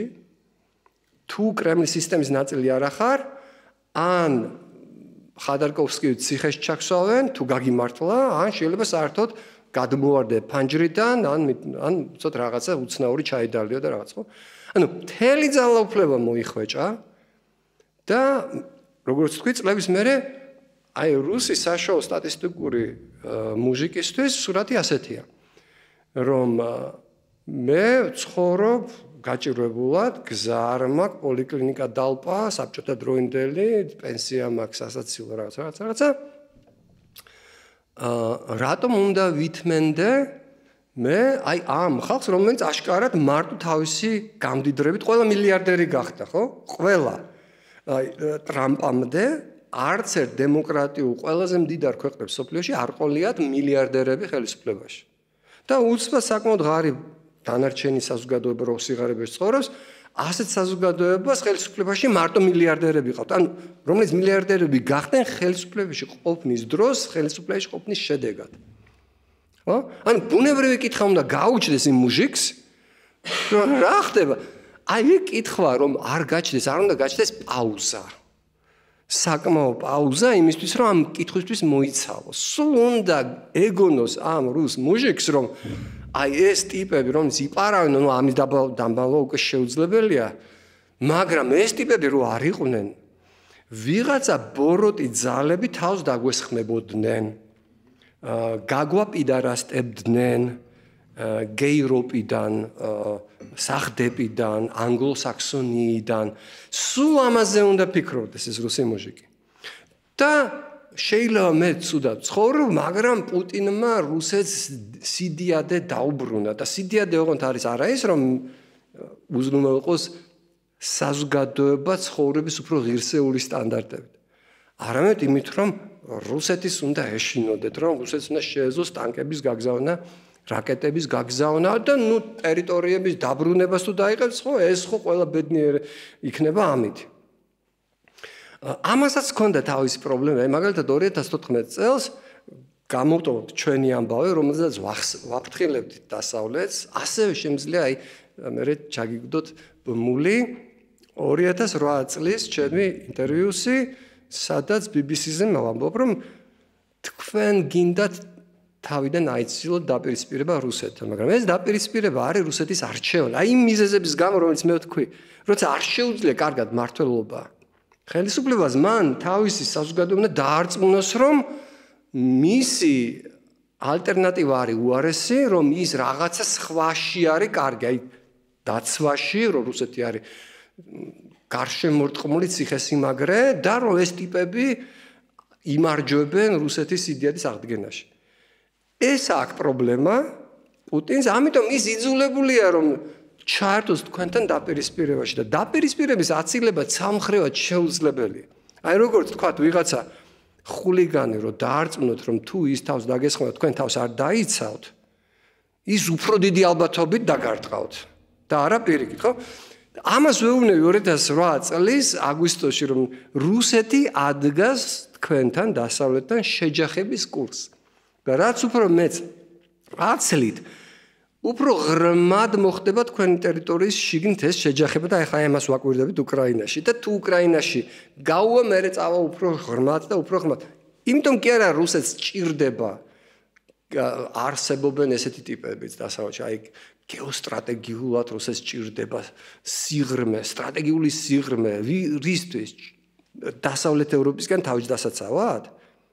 ნაცისტური რა ქვია ვერმახტი დაიძრება კიდევ ტრამალებზე და მინდვრებში უკრაინისა და ბელარუსის და მიიტანს შეტევას იერის მოსკოვზე თუ ნაპოლეონის ჯარები დაიძრება ოდნავ მაინც წარმოადგენდა თუ გაგ რას წარმოადგენს თანამედროვე ევროპა უნდა იცოდე რომ ამაზე უკეთეს უსაფრთხოების თვალსაზრისით მეზობელს ვერ ისურვებ ხო მაგრამ და თან მეორე მხრიდან აღმოსავლეთიდან ყავს შენი რესურსებით გაძეძგილ цариელ უკაცრიელ ტერიტორიებზე მეზობლად ყავს დინამიურად განვითარებული ჩინეთი რომელიც მით უმეტეს ამ ტერიტორიებს თავის ისტორიულ ტერიტორიებად მიიჩნევს ანუ ეს არ არის რუსეთის უსაფრთხოების საჭიროებებიდან გამომდინარე ქცევა მე ესე დავსვავ კითხვას რომ შეიძლება რუსეთის ფიზიკური უსაფრთხოებიდან გამომდინარე არ არის მაგრამ ხო შეიძლება იყოს ეს იდეოლოგიური უსაფრთხოებიდან გამომდინარე მას ჭირდება რაღაც მის გარშემო ბუფერული ზონა რომელიც არის ავტორიტარებით სავსე რომ მისი მოსახლეობა და მისი მართვის სისტემა უფრო დაცული იყოს და არ გადავიდეს ჭირდება ოღონდ რუსეთის უსაფრთხოებისთვის კი არა რეჟიმის უსაფრთხოება მაგაშია ზუსტად საქმე ერთი რომ ის უნდა აჩვენებდეს რუს მუჟიკს რომ ეხლა არ გვცალია ჩვენ შენი კეთილდღეობისთვის ჩვენ ვარ დაკავებული რუსეთის სიდიადის აღდგენით ეს ერთი ამაზე უკვე ვისაუბრეთ და მეორე აი აბსოლუტურად გეთანხმებით მეორე არის ის რომ თუ რუსეთის პერიფერიაზე წარმატებით დაინერგება არათუ ნატოში შესვლა და ევროკავშირში თუ წარმატებით დაინერგა რუსული მმართველობის ალტერნატიული დემოკრატიული შედარებით დემოკრატიული სისტემა რომელზედაც რუსს ეუბნებიან რომ დემოკრატია შეუთავსებელია ჩვენს ტრადიციებთან და რეგიონთან იმიტომ რომ დემოკრატია იწვევს სიღარიბეს და ქაოსს და ომს და თუ უცბად პატარა საქართველოში ამ დემოკრატიამ შედარებით ჩვენ არ ვზარყოფილად ნამდვილი 100%-იანი დემოკრატია არც არავინ არ არის მაგრამ ნუ ჩვენ მხოლოდ დამწყები დემოკრატია ვიყავით ბევრი ხარვეზე. თუ საქართველოში ამან გამოიწვია 12.3%-იანი ზრდა 2007 წელს, ეს აღმოსაფხრელია. იმიტომ მივიღეთ ჩვენ აგვისტოს ომი.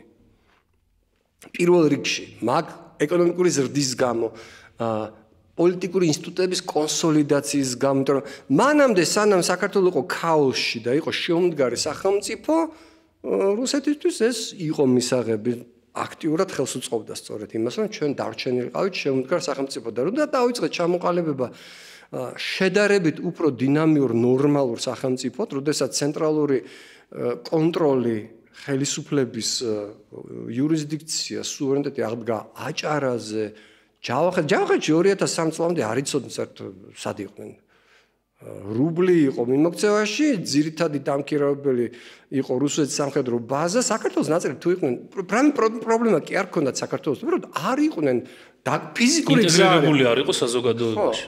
ფიზიკურად არ იყო დაკავშირებული გზა არ იყო, არაფერი არ იყო. ხო? და უცბად მე ჯერ აჭარა დაბრუნდა, მე ბათი ბაზების გაყვანა მოუთხოვეთ ასე მოხდა. მოკლედ რო დაუბრუნდეთ საკითხს დიახ, კრემლისთვის ბევრად უფრო სახიფათოა კიევში, თბილისში, სხვა კიშინევში დემოკრატიული მმართველობის, სუვერენული მმართველობის ჩამოყალიბება, ვიდრე ის პროდასავლურია თუ პრორუსულია თუ რანაირი არის ხელისუფლება. პრორუსული ხელისუფლებაც კი თუნდაც დემოკრატიის გარეშე მაინც და მაინც თუ ის გამოხატავს ადგილობრივ ეროვნულ ინტერესებს სუვერენიზაციისკენ თუ მიდის ის ხელისუფლება ისიც კი მიუღებელია რუსეთს ჩვენ თვითონ გვაქვს ამის გამოცდილება 90-იან წლებში აი ახლა ეს ხელისუფლება თუ რეჟიმი პრაქტიკულად აი იმას იმ ნარატივს ქმნის რომ აი ჩვენ უარი ვთქვით დასავლურ ინტეგრაციაზე იმისთვის რომ რუსეთი ჩვენ ცუდად არ მოგვექცეს ვცადეთ ეთქობა არ ვიცი ძალიან მოკლე მეხსიერება აქვს 94 წლის დასაწყისში 93 წლის ბოლოს იქნა მიღებული გადაწყვეტილება რუსეთის ორბიტაში მიბრუნებაზე ესე იყო ახსნილი მაშინ ჩვენთვის რომ აი რუსეთი ჩვენ გაგვიბრაზდა იმის გამო რომ არ შევედით SST-ში და უმორჩილება გამოუცხადეთ ამიტომ მიემხრო ის სეპარატისტებს ამიტომ არის ის ჩვენს მიმართ აი ესე მტრულად განწყობილი. აი ჩვენ ახლა დავბრუნდებით რუსეთში, რუსეთის ლიდერობით შექმნილ გაერთიანებულ რუსეთის გავლენის სფეროში. მივიღებთ ეს ღიათ არ იყო ნათქვამი, მაგრამ ამას დაემთხვა ჩვენ მივიღეთ რეალურად თანამმართველობა, როგორც ყაენი გზავნიდა ან ირანის შაჰი გზავნიდა თავის ადმინისტრატორებს ქართლის თუ ქართლ-კახეთის კარზე ცალკე ქართლის, ცალკე კახეთის და ასე შემდეგ, ხო? რომლებიც აკვირდებოდნენ, მენეჯერები იყვნენ. ისე მიიღო შევარდნაძის ხელისუფლება მაშინ რუსეთიდან სამხედრო და უსაფრთხოების ოფიცრები რეალურად რომლებიც განკარგავდნენ თავდაცვას, უშიშროებას, შსს-ს, ხო? ანუ საქართველოს დანებდა რუსეთს, მაგრამ როგორც კი მან შევარდნაძე დაიწყო შედარებით წესრიგის დამყარება ალაგმვაიმ შეერაღებული ბანდიტური დაჯგუფებების ძალაუფლების კონსოლიდაციაზე ზრუნვა, ახალი კონსტიტუცია მიიღო, პრეზიდენტის ინსტიტუტის შექმნა. ხო? ანუ ეს ლაპარაკი არ არის ძირეულ დემოკრატიზაციაზე და ღმერთმა დაიფაროს ნატოზე ან რამეზე, სად იყო მაშინ? არანაირი ნატო არ არსებობდა. უბრალოდ აღმოჩნდა, რომ უბრალოდ სუვერენული სახელმწიფოს პირველი ნიშნების მიღება დაიწყო ქვეყანამ, რომელიც რუსეთს სურდა რომ ყოფილიყო შეუმდგარი სახელმწიფო მდგომარეობაში. და ნუ რა მოვიდა მე 95 წლის აგვისტოში გახსოვთ, შეიძლება არა, მაგრამ პირველი ტერაქტი შევარდნაძის მე 98-ში და ასე შემდეგ. მაგრამ დიახ, გეთანხმებით, რუსეთის მმართველებისთვის, მათი მდგრადობისთვის უფრო სახიფათოა მათ პერიფერიაზე დემოკრატიული სუვერენული მმართველობის ალტერნატიული, მათგან ალტერნატიული სისტემის ჩამოყალიბება, ვიდრე რაიმე სხვა. კატეგორიულად ვთქვათ, რომ ეს ნატოზე შელოცვები, აი ნატო რო გაფართოვდა, იმიტომ ვართ ჩვენ ეს ტყუილია და მარტივი ფაქტი შემიძლია მოგიყვანოთ, რუსეთს ნატოს არსებობაში და მათ შორის გაფართოების შემდეგ ყველაზე სტაბილური ურთიერთობები აქვს ნატოს წევრ ქვეყნებთან და ყველაზე უარესი აქვს ნატოს არაწევრ ქვეყნებთან. მარტივ ფაქტს გეუბნებით, ეს ეხება ორმხრივ ურთიერთობებს, სავაჭრო ურთიერთობებს, გერმანიამ თვალ პარტნიორი, სულ ბოლო დრომდე, სანამ თვითონ არ ააყირავეს ეს ურთიერთობები, გერმანია იყო უმთავრესი პარტნიორი, ნატოს წევრიც იყო და ყველაფრის წევრიც იყო. ასე რომ დიახ, აქ ლაპარაკი არ არის რუსეთის უსაფრთხოებაზე და ესეც არ შეიძლება რომ პუტინმა და რუსულმა ელიტამ არ იცოდეს რომ ნატო უსაფრთხოების პრობლემას არ უქმნის რუსეთს, ნატო არ აგზავნის ჯარებს, ტანკებს, უბრალოდ რომ წარმოიდგინოთ რომ აი ნატოს სამიზე რომელიღაცმა გიჟმა ამერიკელმა პრეზიდენტმა დააყენა საკითხი რომ აი ახლა ჩვენ ნატომ უნდა დავიპყროთ რუსეთის აღმოსავლეთ. ჯერ რატო აი ყველაზე მდიდარი ქვეყნებია მსოფლიოში. ცოტათი მობერებული, ცოტათი გაზარმაცებულიც რაღაცებში, დემოგრაფიულად წარმოიდგინეთ. მაგრამ აი დაუშვოთ და ვიღაცა გაგიჟდა და გადაწყვიტა ნატოს სამიზე ამ საკითხის დაყენება. როგორ გონიათ და კონსენსუსით მიიღება გადაწყვეტილებები ცნობისთვის. ევროპელები შეუერთდებიან ამ ავანტიურაში, რომ ბირთვულ რუსულ სახელმწიფოს თავს დაესხნენ თავი გარისკონ რისთვის. იმიტომ რომ რუსეთთან ქონდა ევროკავშირს ყველაზე ხელსაყრელი ურთიერთობა, რაც შეიძლება წარმოიდგინო. იღებს რუსეთისგან ძირითადად ენერგომატარებლებს, ნედლეულს და რუსეთში ყიდის თავის სამრეწველო ნაწარმს, ტექნოლოგიებს. იდეალური ურთიერთობები იყო. რომელიც სხვადასხვა რუსეთისთვისაც ძალიან მომგებიანი იყო, სხვა საკითხია რომ რუსეთი არ იყენებდა საკმარისად შესაძლებლობებს, როდესაც 2014 წლის შემდეგ პირველად დაუწესეს რუსეთს სანქციები, აღმოჩნდა, ეს უკვე წარმოდით რამდენი წელია პუტინი, აღმოჩნდა რომ ამ სანქციებს მიუხედავად ძალიან შეზღუდული იყო, ჰქონდა ეფექტი, რატომ? თურმე ყველაზე მთავარ ეკონომიკურ სექტორში მომპოვებულ ნავთობისა და გაზის მომპოვებულ სექტორში რუსეთი ისევ არის დამოკიდებული ევროპულ ტექნოლოგიებზე და ინვესტიციებზე. ანუ იმაზე არ იზრუნეს რომ ოქროს მდებელი ქათამი რაც ყავს თუ ბატი, რომ ის ბატი ცოტათი მოესუქებინა, ანუ საკუთარ ტექნოლოგიებზე იმ სფეროში აზრუნავდნენ, რაც ყველაზე მთავარი. აი დღეს აღმოჩნდა სრულ მართლა სანქციების ქვეშ, თურმე რუსეთი ვერ აწარმოებს ავტომობილს, თვითმფრინავზე აღარ ვლაპარაკობთ. თვითმფრინავების პარკი მათი არის ხდება კანიბალიზაცია, ერთ ფრინავს მოხსნიან, მეორეს გაუკეთებენ და როდის გაჩერდება და როდის ჩამოვარდება, ეგ არის საკითხი. ეხლა ცოტა გამიგრძელდა მე ამას საუბარი, მოგეთ დასკვნისთვის მე მინდოდა ამის თქვა, რომ რუსეთის საგარეო პოლიტიკა და მისი ექსპანსიონიზმი, მისი აგრესია მეზობლების მიმართ არასდროს მაინც და მაინც რუსეთის ეროვნულ ინტერესებს არ გამოხატავდა მისი არალეგიტიმური და კარგი მმართველობის უნარო ელიტის მისწრაფებებს და საჭიროებებს. ძალიან ხშირად მათი საგარეო პოლიტიკა პირდაპირ ეწინააღმდეგებოდა რუსეთის გრძელვადიან ეროვნულ ინტერესებს. მეორე, რომ ეს ინტერესები არის გამოხატულად იმპერიალისტური, რომ ეს ომი არის კლასიკურად ნეოკოლონიალური ომი, მარტო მისი შინაარსიდან კი არ ჩანს, პირდაპირ ეს არის პროგრამული, ასე ვთქვათ, აი სტატიით გამოხატული, რომელიც დაწერა 21 წელს პუტინმა 5000 სიტყვიანი უზარმაზარი სტატია, სადაც ჩამოყალიბდა უკრაინას არ აქვს უფლება იყოს დამოუკიდებელი, რომ ეს არის რუსული სამყაროს ხო, აქ იდეოლოგიურიც არ არის თქო ეს მიდგომა, ეს იდეოლოგია სინამდვილეში პუტინისთვის არაფერს არ ნიშნავს, ის რაც მან დუგინს დააწერინა, ეს არის რუსი ბნელი მასისთვის, მისი ძალაუფლების ხელისუფლების ლეგიტიმაციისთვის, თვითონ ამისი არ ჯერა, ისევე როგორც არ ვიცი რა მეცინება ხოლმე, როდესაც იგივე ამერიკის პრეზიდენტის წარმომადგენელი სამშვიდობო მოლაპარაკებებში ბატონი უიტკოვი ამბობს, რომ აი პუტინმა ილოცა ტრამპის ჯანმრთელზე. ხა პუტინზე უფრო ცინიკოსი, მატერიალისტი, კაგებეშნიკი როგორ შეიძლება წარმოვიდგინო, როგორ შეიძლება ოდნავ წარმოვიდგინო, რომ მას უცბად გაუჩნდა რელიგიური გრძნობები. მისი რელიგიური გრძნობები არის პირდაპირ კავშირში მარტო მაყუთთან და ძალაუფლებასთან, მორჩა ბოდიში. ესეთი ცოტათი ტერმინებისთვის. მაგრამ ესე საუბრობს, ესე ფიქრობს ის პუტინი და შესაბამისად ეს არის ძალიან პრაქტიკული საშუალება პუტინისა ძალაუფლებაში სამუდამოდ ყოფნისა. ეს აქვს კიდე მეორე მხარე რუსულ ძალაუფლებას, რომ შენი კეთილდღეობა, შენი უსაფრთხოება გრძელდება მხოლოდ იქამდე, სანამ გაგძალაუფლება. ანუ პუტინს არ აქვს არჩევანი პენსიაში გასვლის, იმდენი ბოროტო მოქმედება აქვს ჩადენილი, რომ რანაირი ხელით არჩეული მემკვიდრეც არ უნდა დატოვოს, ის ფიქრობს, რომ მას კარგი დღე არ დაადგება და ამიტომ ის არ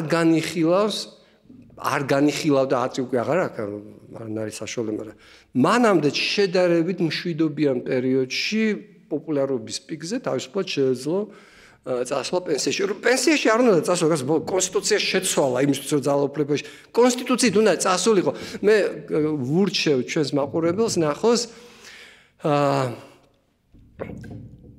იაბლოკოს ერთ-ერთი ლიდერის და ჟირინოვსკის კამათი 2005 წელს, სადაც ეს უხსნის ახალგაზრდა კაცი ჟირინოვსკის, რომ აი პუტინი აპირებს სამუდამო ძალაუფლებაში ყოფნას, რომ თავი წარმოუდგენია ცარად, მეფედ და ყველაფერი ამისკენ მიდის და ეგ ჟირინოვსკი კი, მაგრამ 2008 წელს უმთავრდება ვადა და ეს განსხვავებით მეფისგან მას ვადა აქვს. ნახავ თუ არ გაიგრძელებსო და აი ნახავ და აი აგერ ვარ დღეს. ასე რომ თვითონ რუსეთისთვის არის კატასტროფა პუტინის მმართველობა, მაგრამ არის ტრადიციული, როდესაც რუსეთის ძალაუფლება, რუსეთში კრემლის ძალაუფლება არ არის არანაირად ანგარიშვალდებული თავისი საზოგადოების წინაშე და ამ ძალაუფლების შენარჩუნების მიზნით ის ჩადის 1000 სიგიჟეს ომებს მათ შორის, რომელიც ძალიან ხშირ შემთხვევაში პირდაპირ ეწინააღმდეგება რუსეთის გრძელვადიან ეროვნულ ინტერესს. ძალიან საინტერესო, ძალიან ბევრი თემა დავფარეთ, მაგრამ არ გაგაწყვეტინეთ, იმიტომ რომ ლოგიკური ჯაჭვი მიდიოდა, რამდენიმე კითხვა რაც მქონდა, მაგალითად ნატოს გაფართოებასთან დაკავშირებით ყველაფერი. დავფარეთ, და ამიტომ პირდაპირ გადავალ ესეთ მოკლე კითხვაზე, რატომ მაინდა-მაინც 2014 წელი?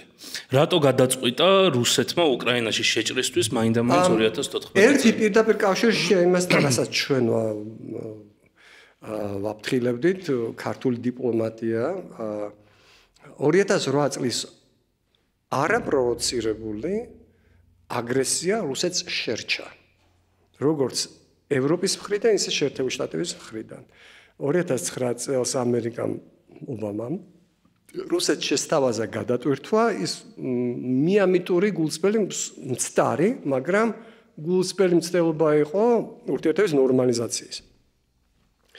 ეს კეთილინების ჟესტი კრემლმა აღიქვა მხოლოდ სისუსტის გამოვლინებად და უფრო მეტად აღმოჩნდა წაქეზებული. ევროკავშირი ისე ჩქარობდა რუსეთთან ურთიერთობების ნორმალიზაციას აგვისტოს ომის შემდეგ, რომ არც კი დაჭიროებია ბევრი დარწმუნება და ეს იყო ერთ-ერთი მამოძრავებელი. ჩათვალა, რომ ეს ამბავი 14 წელს უბრალოდ გაუვიდოდა. უკრაინა იყო ძალიან სუსტი სახელმწიფო თავისი შიდა პრობლემების გამო და ჩათვალა, რომ ეს სრულად ხელსაყრელი მომენტი იყო. ასეც გამოვიდა 2014 წლის შემდეგ, მე ვახსენე ევროპული სანქციები, მაგრამ ეს ძალიან სუსტი სანქციები იყო.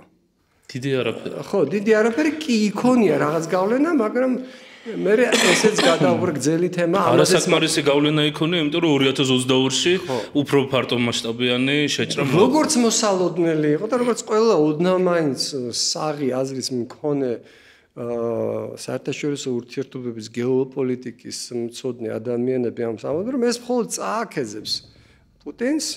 თანაც შუალედში 2012 წელს მოხდა ძალიან სერიოზული ამბავი პუტინისთვის.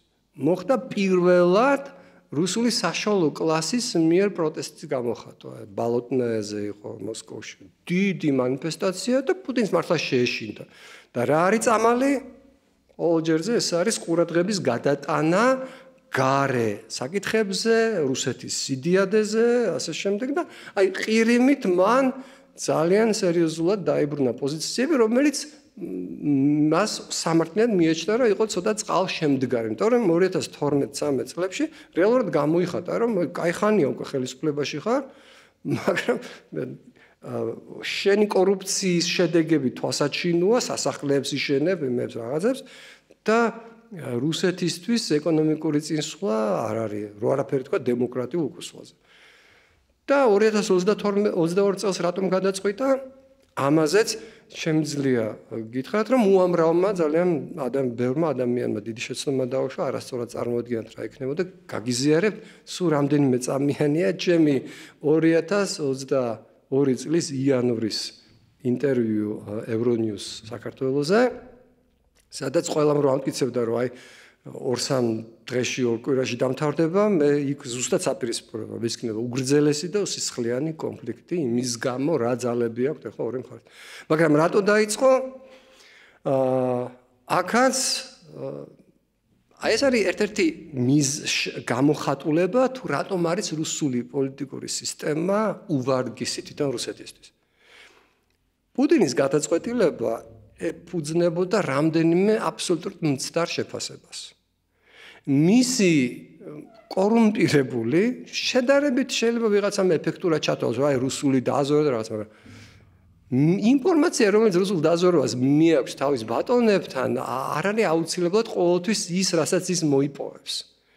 დროს სულ რამდენიმე ბიუროკრატია, რომლისგანაც პუტინი იღებს ამ ინფორმაციას.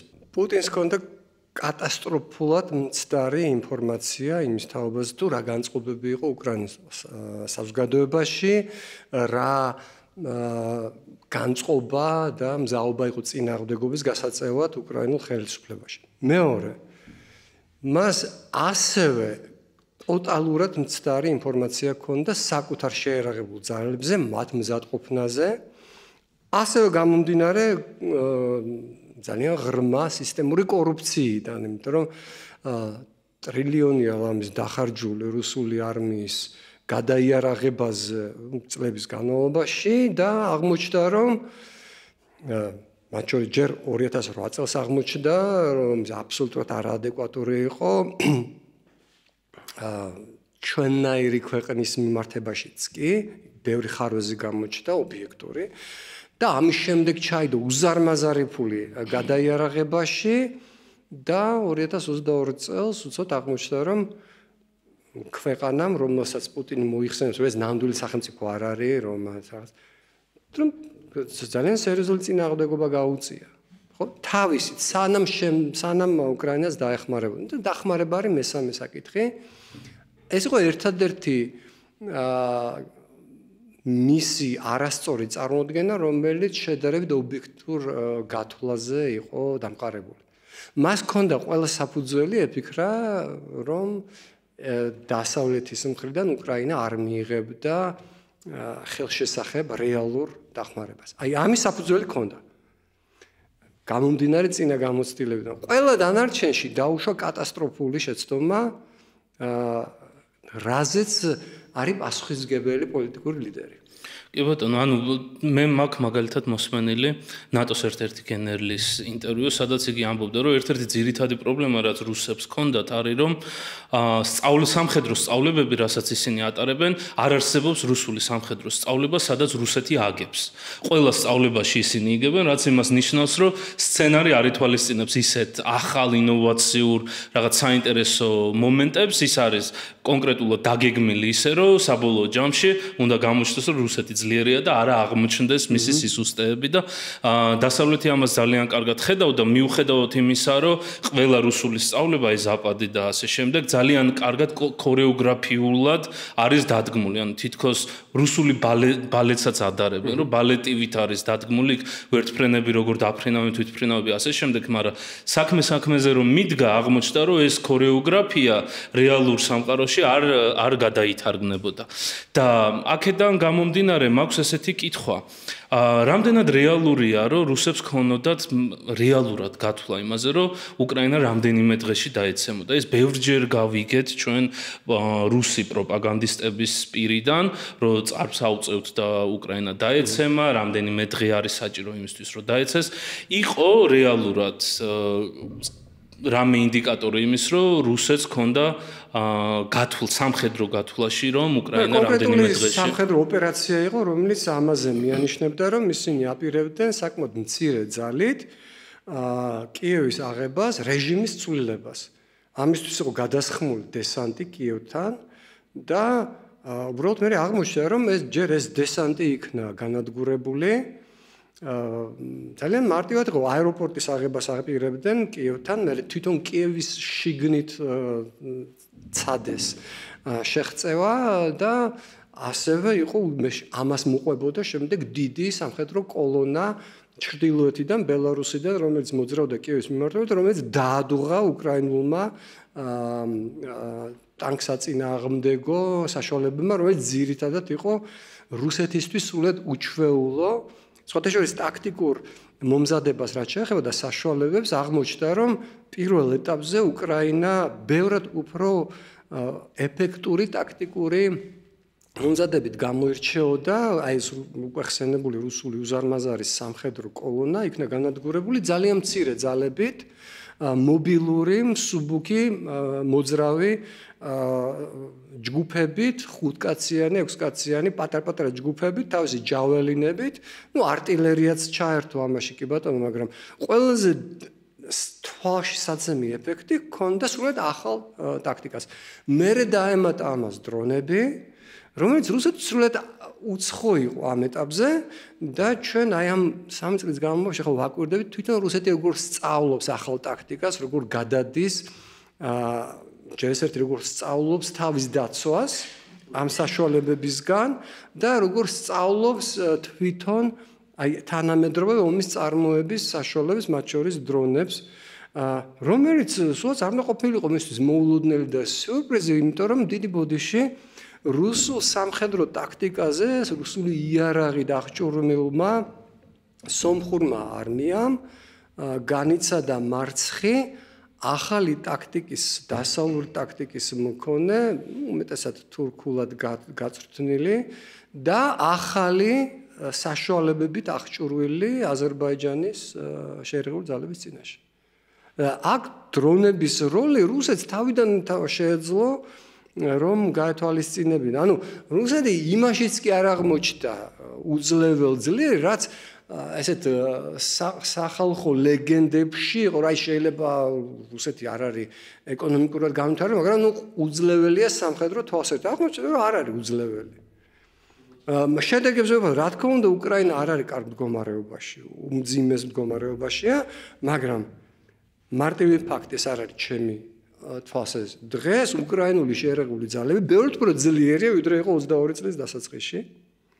რუსეთმა ამ ხელამსხვერპლის ადამიანური, ეკონომიკური მსხვერპლის მიუხედავად უკრაინის ტერიტორიის საკმაოდ მცირე ნაწილი დაამატა იმას, რაც ჰქონდა მანამდე დაკავებული, დღემდე ბოლომდე ვერ გავიდა დონბასისა და ლუჰანსკის საზღვრებზე.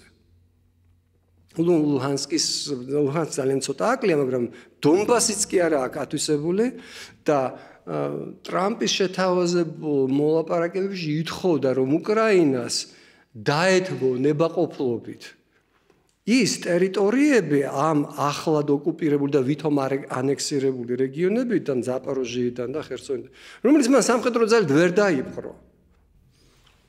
და ჩემი შემდეგი კითხვაც მოლაპარაკებებზე არის. ჩვენ უკვე მე-4 წელში ვართ, მას შემდეგ რაც რუსეთი უკრაინას შეიჭრა, ის მოკლე ომი, რომლის ყველა ინდიკატორიც არსებობს, უკვე ძალიან გაიწელა და ამ გაწელის პირობებში ჩვენ ვხედავთ, რომ ამერიკიდან, დასავლეთიდან, კონკრეტულად ამერიკიდან არის მოწოდებები მოლაპარაკებებზე, რამენაირად შეთანხმებაზე, რომ მხარეებმა შეწყვიტონ ცეცხლი. თქვენი გამოცდილებით და თქვენი ანალიზით, რამდენად ჩანს რამე ინდიკატორი, რომ რუსეთი რამის მოლაპარაკებების ხასიათზეა, ასე ვთქვათ, თუ რუსეთი იყენებს ამ მოლაპარაკებებს ისევ იმ პოლიტიკის გასაგრძელებლად, რა პოლიტიკის ფარგლებშიც შეიჭრა იგი უკრაინაში. გარდა იმისა, რომ მე თვითონ დიპლომატიურ სამსახურში გახლდით ძალიან დიდ ხანს, ამის გარდა აკადემიურად ვასწავლი საერთაშორისო ურთიერთობების ისტორიაზე და ისტორია მგონია რომ ვიცი და ვწერ ისტორიაზე საკმაოდ აქტიურად, მათ შორის რუსეთის ისტორიაზე. შემიძლია პასუხისგებლობით თქვა, რომ რუსეთთან მოლაპარაკებები და შეთანხმებები რუსეთის მხრიდან ყოველთვის მიმართულია რაღაც კონკრეტული ტაქტიკური მიზნის მისაღწევად და შემდეგ ამ მოლაპარაკებების შედეგები რუსეთის მხრიდან ყოველ ჯერზე ირღვევა კატასტროფულად. აი რუსეთის როლი მაგალითად აფხაზეთში ომში, მის მიერ აღებული ვალდებულებების შეთანხმებები, უფრო შორს რომ წავიდეთ 1920 წლის შეთანხმება რუსეთსა და საქართველოს დემოკრატიულ რესპუბლიკას შორის უამრავი სხვა ბისმარკს აქვს ნათქვამი, რომ რუსეთთან შეთანხმება იმ ქაღალდად არღირს, რომელზედაც ის დაწერილია. და აქაც სრულიად აშკარაა, რომ რუსეთი ცდილობს დააკონსერვოს ის რთულად და ძალიან ძვირად მოპოვებული ტერიტორიული, ასე ვთქვათ, შენაძენები და დაისვენოს, სანამ მას ექნება შესაძლებლობა ახალ შეტევაზე გადავიდეს. სულ ეს არის. ამიტომ არის ახლა მოთხოვნები, რომ გარანტია იყოს უკრაინის განიარაღების, უკრაინისთვის უსაფრთხოების მექანიზმების არნიცემის და რაც მთავარია ნატოში გაწევრიანების პერსპექტივის მოკლის. ამაზე ვისაუბრეთ, რომ ნატო რეალურად არ წარმოადგენს საფრთხეს რუსეთისთვის. მარტივი ფაქტი, კიდევ ერთხელ გავიმეორებ, რუსეთს საუკეთესო ურთიერთობები მეზობლებიდან ნატოს წევრ ქვეყნებთან ჰქონდა ყოველთვის. ანუ ეს არ არის უსაფრთხოებისთვის, თუ რუსეთი მოითხოვს კატეგორიულად, რომ ეს ქვეყანა არ შეიძლება იქნას მიღებული ნატოში, ეს იგი რუსეთს აქვს გეგმა ამ ქვეყანაზე, ამ ქვეყნის მიმართ სამხედრო ძალის გამოყენების, იმიტომ რომ ერთადერთი რაც იცვლება რუსეთის მეზობლის გაწევრიანებით ნატოში არის, რომ ეს ქვეყანა სამხედრო თვალსაზრისით, სამხედრო აგრესიის თვალსაზრისით მიუღწეველი ხდება რუსეთის. სულ ეს არის. ასე რომ რუსეთისთვის ეს მოლაპარაკებები, რომელშიც ის რეალურად არც მონაწილეობს. ის აწარმოებს მოლაპარაკებებს, ანუ წინაპირობებს აყენებს მოლაპარაკებებში ჩართვისთვის. ან იმიტაციას აკეთებს, როგორც სულ ცოტა ხნის წინ იყო, პუტინმა გამოაცხადა, ამაღამ ვაკეთებ ძალიან მნიშვნელოვან განცხადებას, არ დაიძინოთ. ელოდება მთელი რუსეთი და მთელი მსოფლიო 2 საათზე გამოდის და ამბობს, რომ მოლაპარაკებები უნდა შედგეს, უშუალო მოლაპარაკებები. კი ბატონო, უკრაინელები ჩადიან სტამბოლში, თვითონ ამბობს, რომ სტამბოლში, თურქეთში. უკრაინელები ჩადიან სტამბოლში, პრეზიდენტ ზელენსკი თვითონ არ ჩადის. კი, ძალიან დაბალი დონის დელეგაცია გააგზავნა. ანუ რეალურად აკეთებს ამ მოლაპარაკების იმიტაციას და რომც მოლაპარაკო კიდევ ერთხელ ვიმეორებ, მას არანაირი ფასი არ აქვს, თუ ეს შეთანხმება არ არის გამყარებული ძალისმიერი პოზიციიდან.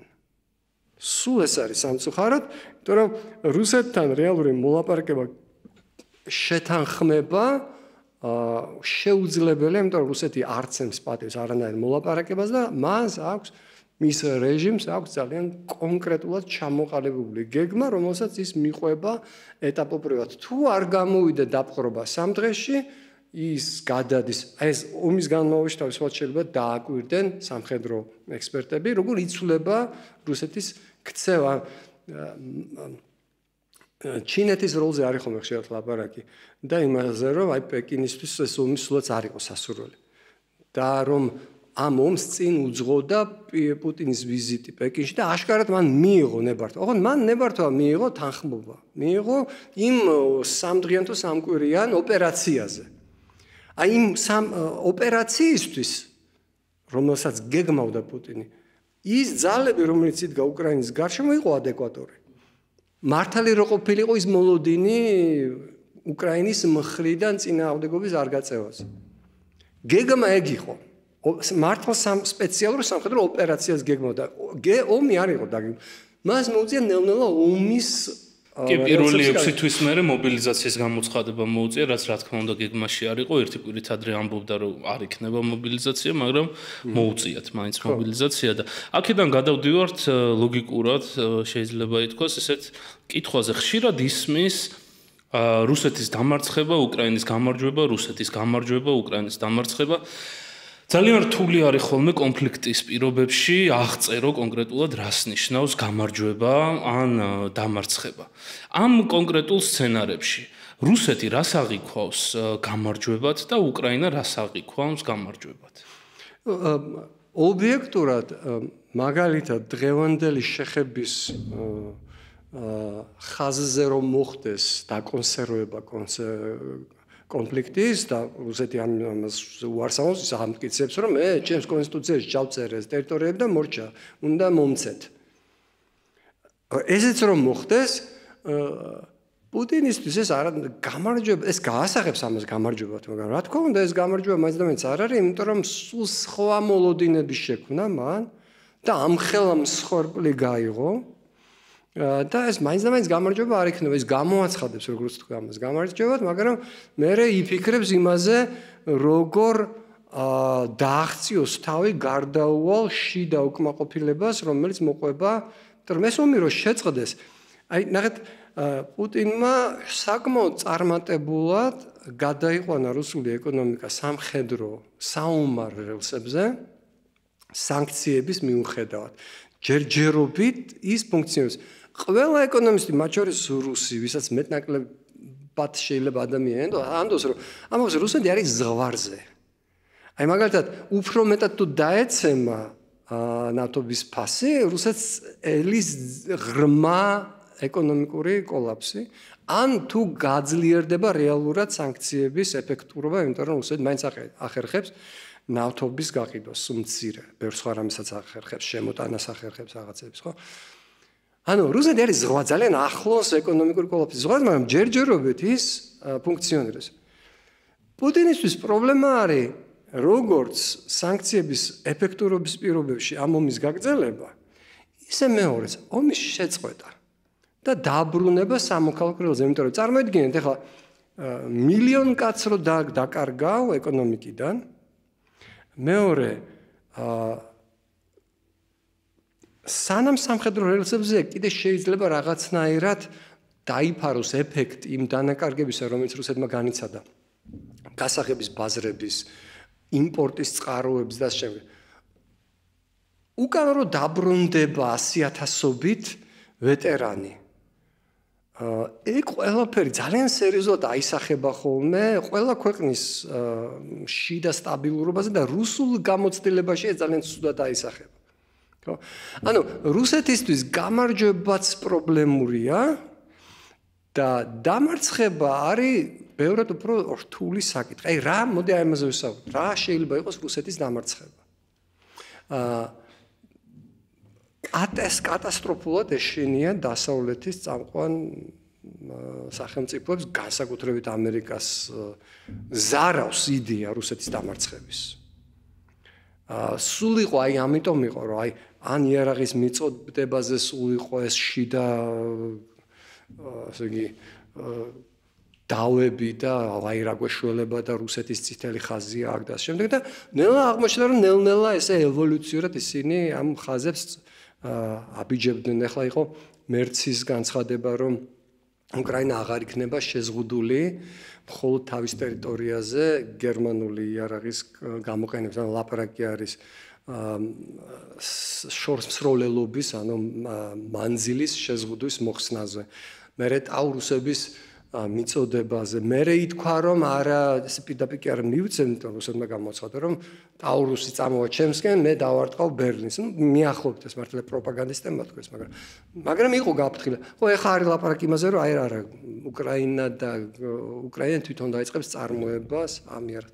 მოკლედ ეშინია დასავლეთს რუსეთთან ღია დაპირისპირებაში შესვლის და იმ აუცილებელი ნაბიჯების გადადგმის, რომელიც რუსეთს ბრძოლის ვერძზე დაამარცხებდა. მაგრამ ამის ალტერნატივა რსოს ბუნებრივია გამორიცხულია ლაპარაკი იმაზე, რომ საერთო ჯარებმა უნდა მიიტანოს იერიში მოსკოვზე და ეს გამორიცხულია, იმიტომ რომ რუსეთი რჩება ბირთვულ სახელმწიფოდ, როგორც კი ამის პერსპექტივა შეიქმნება, ბირთვული ომის რისკი მართლა შეიქმნება მაშინ. აი მე არ მჯერა იმის, რომ აქამდე იყო ეს რისკები, ზირთად იყო პროპაგანდა და შანტაჟი. ეს ეხებოდა იარაღის მიწოდებაზე, დაშინებას და ასე შემდეგ.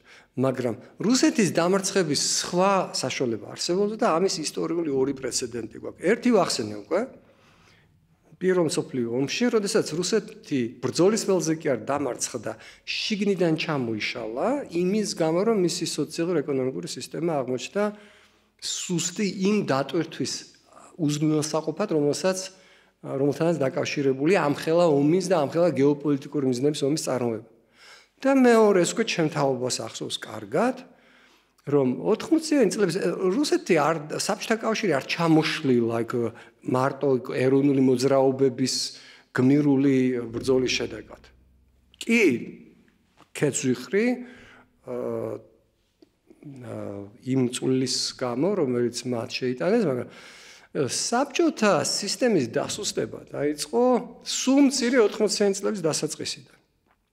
93 წელს მე მახსოვს კარგად, უკვე შემოიღეს სასურსათო ბარადები, ანუ საბჭოთა კავშირი მსოფლიოს ორიდან ერთ-ერთი სუპერ სახელმწიფო, რომელსაც ჰქონდა კოსმოსური თანამგზავრები, ბირთვული რაკეტები, მსოფლიოში ყველაზე მეტი ტანკი და უზარმაზარი ფლოტი ყველგან და სატელიტები ნიკარაგუადან დაწყებული შორეულ აღმოსავლეთამდე და აფრიკაში და ემაში.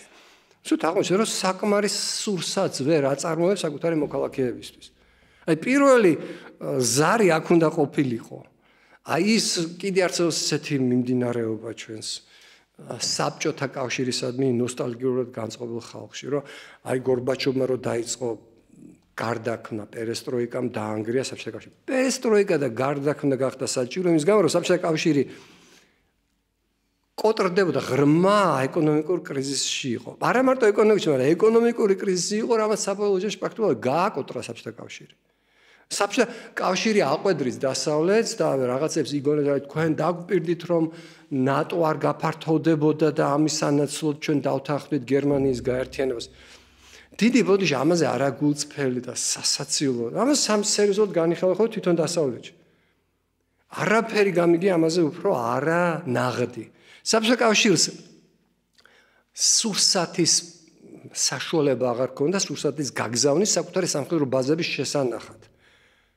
საბჭოთა ჯარების გამოყვანა გერმანიიდან მოხდა იმის შედეგად, რომ გერმანიის ფედერაციულმა რესპუბლიკამ მილიარდობით დოიჩმარკა გადაუხადა ჯერ გორბაჩოვს და მერე გადაუხადა, უმეტესად ელცინს. გადაიხადა გერმანიამ ფიზიკურად გადაიხადა საკუთარ გაერთიანებისთვის. და არანაირი უნარი საბჭოთა კავშირს რომ დააპირისპირებოდა გერმანიის გაერთიანებას არ ქონია და მით უმეტეს არ ყოფილა არანაირი შეთანხმება. ბეიკერმა ეს თქვა რაღაც კერძო საუბარში თუ არ თქვა მეორე ხარისხოვანი რომ ჯერ ისევ მას არ ქონდა ამისი არანაირი უფლებამოსილება. მე როგორც ვიცი გორბაჩოვმა შემდეგ თქვა რომ ეგეთი არაფერი დაპირება არ ყოფილა. სისულელია და მთავარი არის ის რომ საბჭოთა კავშირი არ იყო იმის მდგომარეობაში რომ ეთქვა ან თანხმობა ან უარი ამაზე. გაკოტრებული იყო და ფული მიიღო იმის სანაცვლოდ რომ საბჭოთა ჯარები გამოხსული იყო გერმანიის ტერიტორიიდან გერმანიამ დააფინანსა ის სამხედრო ქალაქები რომელიც უნდა აშენებული იყოს რუსეთის ტერიტორიაზე და რომელიც მე შეიჭამა წარმატებით როგორც მოგახსენებათ და მე სადღაც მინდორში დაყარეს თავიანთი ოფიცრები და მათი ოჯახები კარვებში და ეს არ იყო გერმანიის და დასავლეთის ბრალი ეს მათი კორუფციული აი მე ვთქვი რომ ერთი უცნაური თავისებურება აქვს რომელიც აერთიანებს იმპერიას საბჭოთა კავშირს და დღევანდელ რუსეთს ექსპანსიონიზმი და იმპერიულიზმი მეორე უფრო უკობდავი თვისება არის კორუფცია და ნიკოლაი გოგოლს აქვს დაწერილი უკდავი ნაწარმოები რევიზორი რომელიც ამაზე ლაპარაკობს მე-19 საუკუნის პირველ ნახევარში და არ იცვლება არაფერი ამ მიმართულებით ხო აი ეს არის მათ შორის აი საბჭოთა კავშირი დაშალა როგორც თქვი არა ეროვნულმა მოძრაობებმა და ამ ურჩმა ჩვენნაირმა ერებმა არამედ პირველ რიგში ამანი თავისი როლი თამაშა თავარი მიზეზი იყო საბჭოთა იდეოლოგიურად აწყობილი სოციალურ-ეკონომიკური სისტემის უვარგისობა რომელმაც ვერ გაუძლო იმ გიგანტურ გეოპოლიტიკურ ამბიციებს, რომლითაც იმართებოდა საბჭოთა საგარეო პოლიტიკა, რომ უნდა მიეცათ ფული, იარაღი ყველა ბანდიტისთვის, რომელიც კი არსებობდა მსოფლიოში, დასავლეთის წინააღმდეგ საბრძოლველად. და 79 წელს ბოლოს, არ ვიცი, მსოფლიოში არავის რომ წარმატებით არ დაუპყრია, ისეთ ქვეყანაში შევარდა ავღანეთში საბჭოთა ჯარი და შემდეგ მივიღეთ ის რაც მივიღეთ ეს იყო ეკონომიკური ჩამოშლა ქვეყნის შიგნიდან. იმიტომ რომ დაუბრუნდეთ ჩვენ თემას, ჩემი აზრით რუსეთის დამარცხების რეალური რეცეპტი არის ეს, რომ არ მისცე საშუალება უკრაინაზე გამარჯვების, უზრუნველყავი უკრაინას საკმარისი საშუალებებით რომ გააგრძელოს თავის დაცვა, ოღონდ უფრო ნაკლები სისხლი და ნაკლები მსხვერპლი უკეთესი ჰაერსაწინააღმდეგო საშუალებები მიეცი, რომ რუსეთი ვერ კლავდეს უკრაინელ მოქალაქეებს კიევში, სუმიში, ხარკოვში და სხვაგან და მიეცი საშუალება, რომ რუსეთმა ვერ შეძლოს მეტი ტერიტორიის აღება და შეიძლება რაღაც ტერიტორიის უკან დაბრუნება შეძლოს, იმიტომ რომ გვაჩვენა უკრაინამ, როდესაც აქვს საკმარისი იარაღი, მას შეუძლია ტერიტორიის გათავისუფლება, უზარმაზარი ტერიტორია გაათავისუფლა უკვე რუსებისგან. და რეალურად ამუშავე არ დაუტოვოს შავი ხვრელები რუსულ ეკონომიკას სანქციებისგან. და დიდი ალბათობით ჩვენ ვიხილავთ საშინაო ჩამოშლას და არა მაინც და მაინც მარშით კრემლის აღებას გარე ძალების მიერ. ეს ეკონომიკური ფაქტორები მაფიქრებინებს და არ ვიცი რამდენად სწორი არის, რომ თითქოს აი ახლა დასავლეთი რო საუბრობს, რომ აი რუსეთი რამდენად არის მზად მოლაპარაკებების, ტრამპმა მე მგონი მესამე თუ მეოთხე თქვა, რომ აი ორი კვირის თავზე მეწოდინება მზად არის თუ არა პუტინი მოსალაპარაკებლად. ეს მოლაპარაკების პროცესი თითქოს დასავლეთ მხრიდან ჩანს, რომ ისინი ფეხს ითრევენ, რომ არ დააწესონ ის სანქციები, რომელმაც შეიძლება საბოლოოდ მიიყვანოს რუსეთი იმ დონემდე, რადონეც არის და ერიდებიან ამას და აქვთ იმის იმედი, რომ თითქოს პუტინი გადაწყვიტავს, რომ უფრო მნიშვნელოვანია შეინარჩუნოს რუსეთი, ვიდრე გააგრძელოს ომი.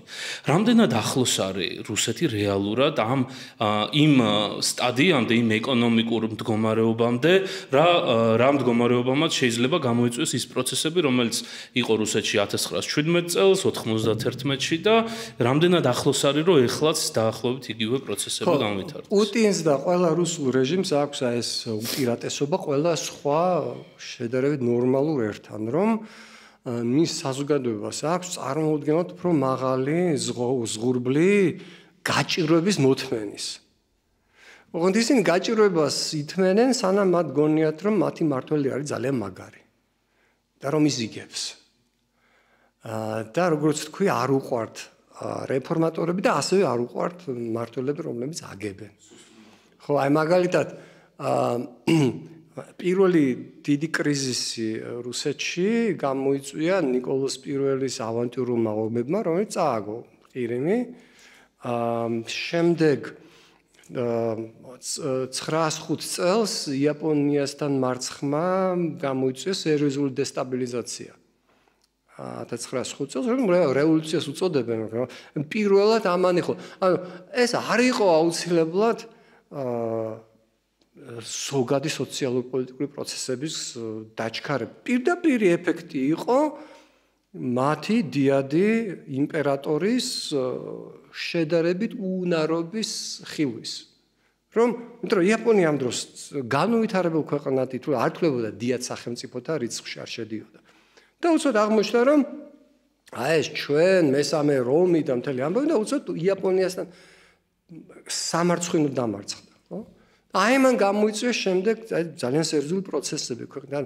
ანუ რუსებს არ უყვართ, ოდესაც ან მარცხდება, ან ვერ იგებს ომს მათი მმართველი. და ამიტომ ვამბობ, რომ რეალურია, რომ თუ დასავლეთი უზრუნველყოფს, რომ პუტინმა ეს ომი ვერ მოიგოს, მაშინ აი ეს პროცესები, რაზეც მე ვთქვი და რომლის გამოცდილება რუსულ ორ იმპერიას აქვს 1917 წელს და 91 წელს, ეს გამოცდილება თავისუფლად შეიძლება იყოს ანალოგი იმ პროცესებისა, რომელიც შეიძლება ვიხილოთ რუსეთში.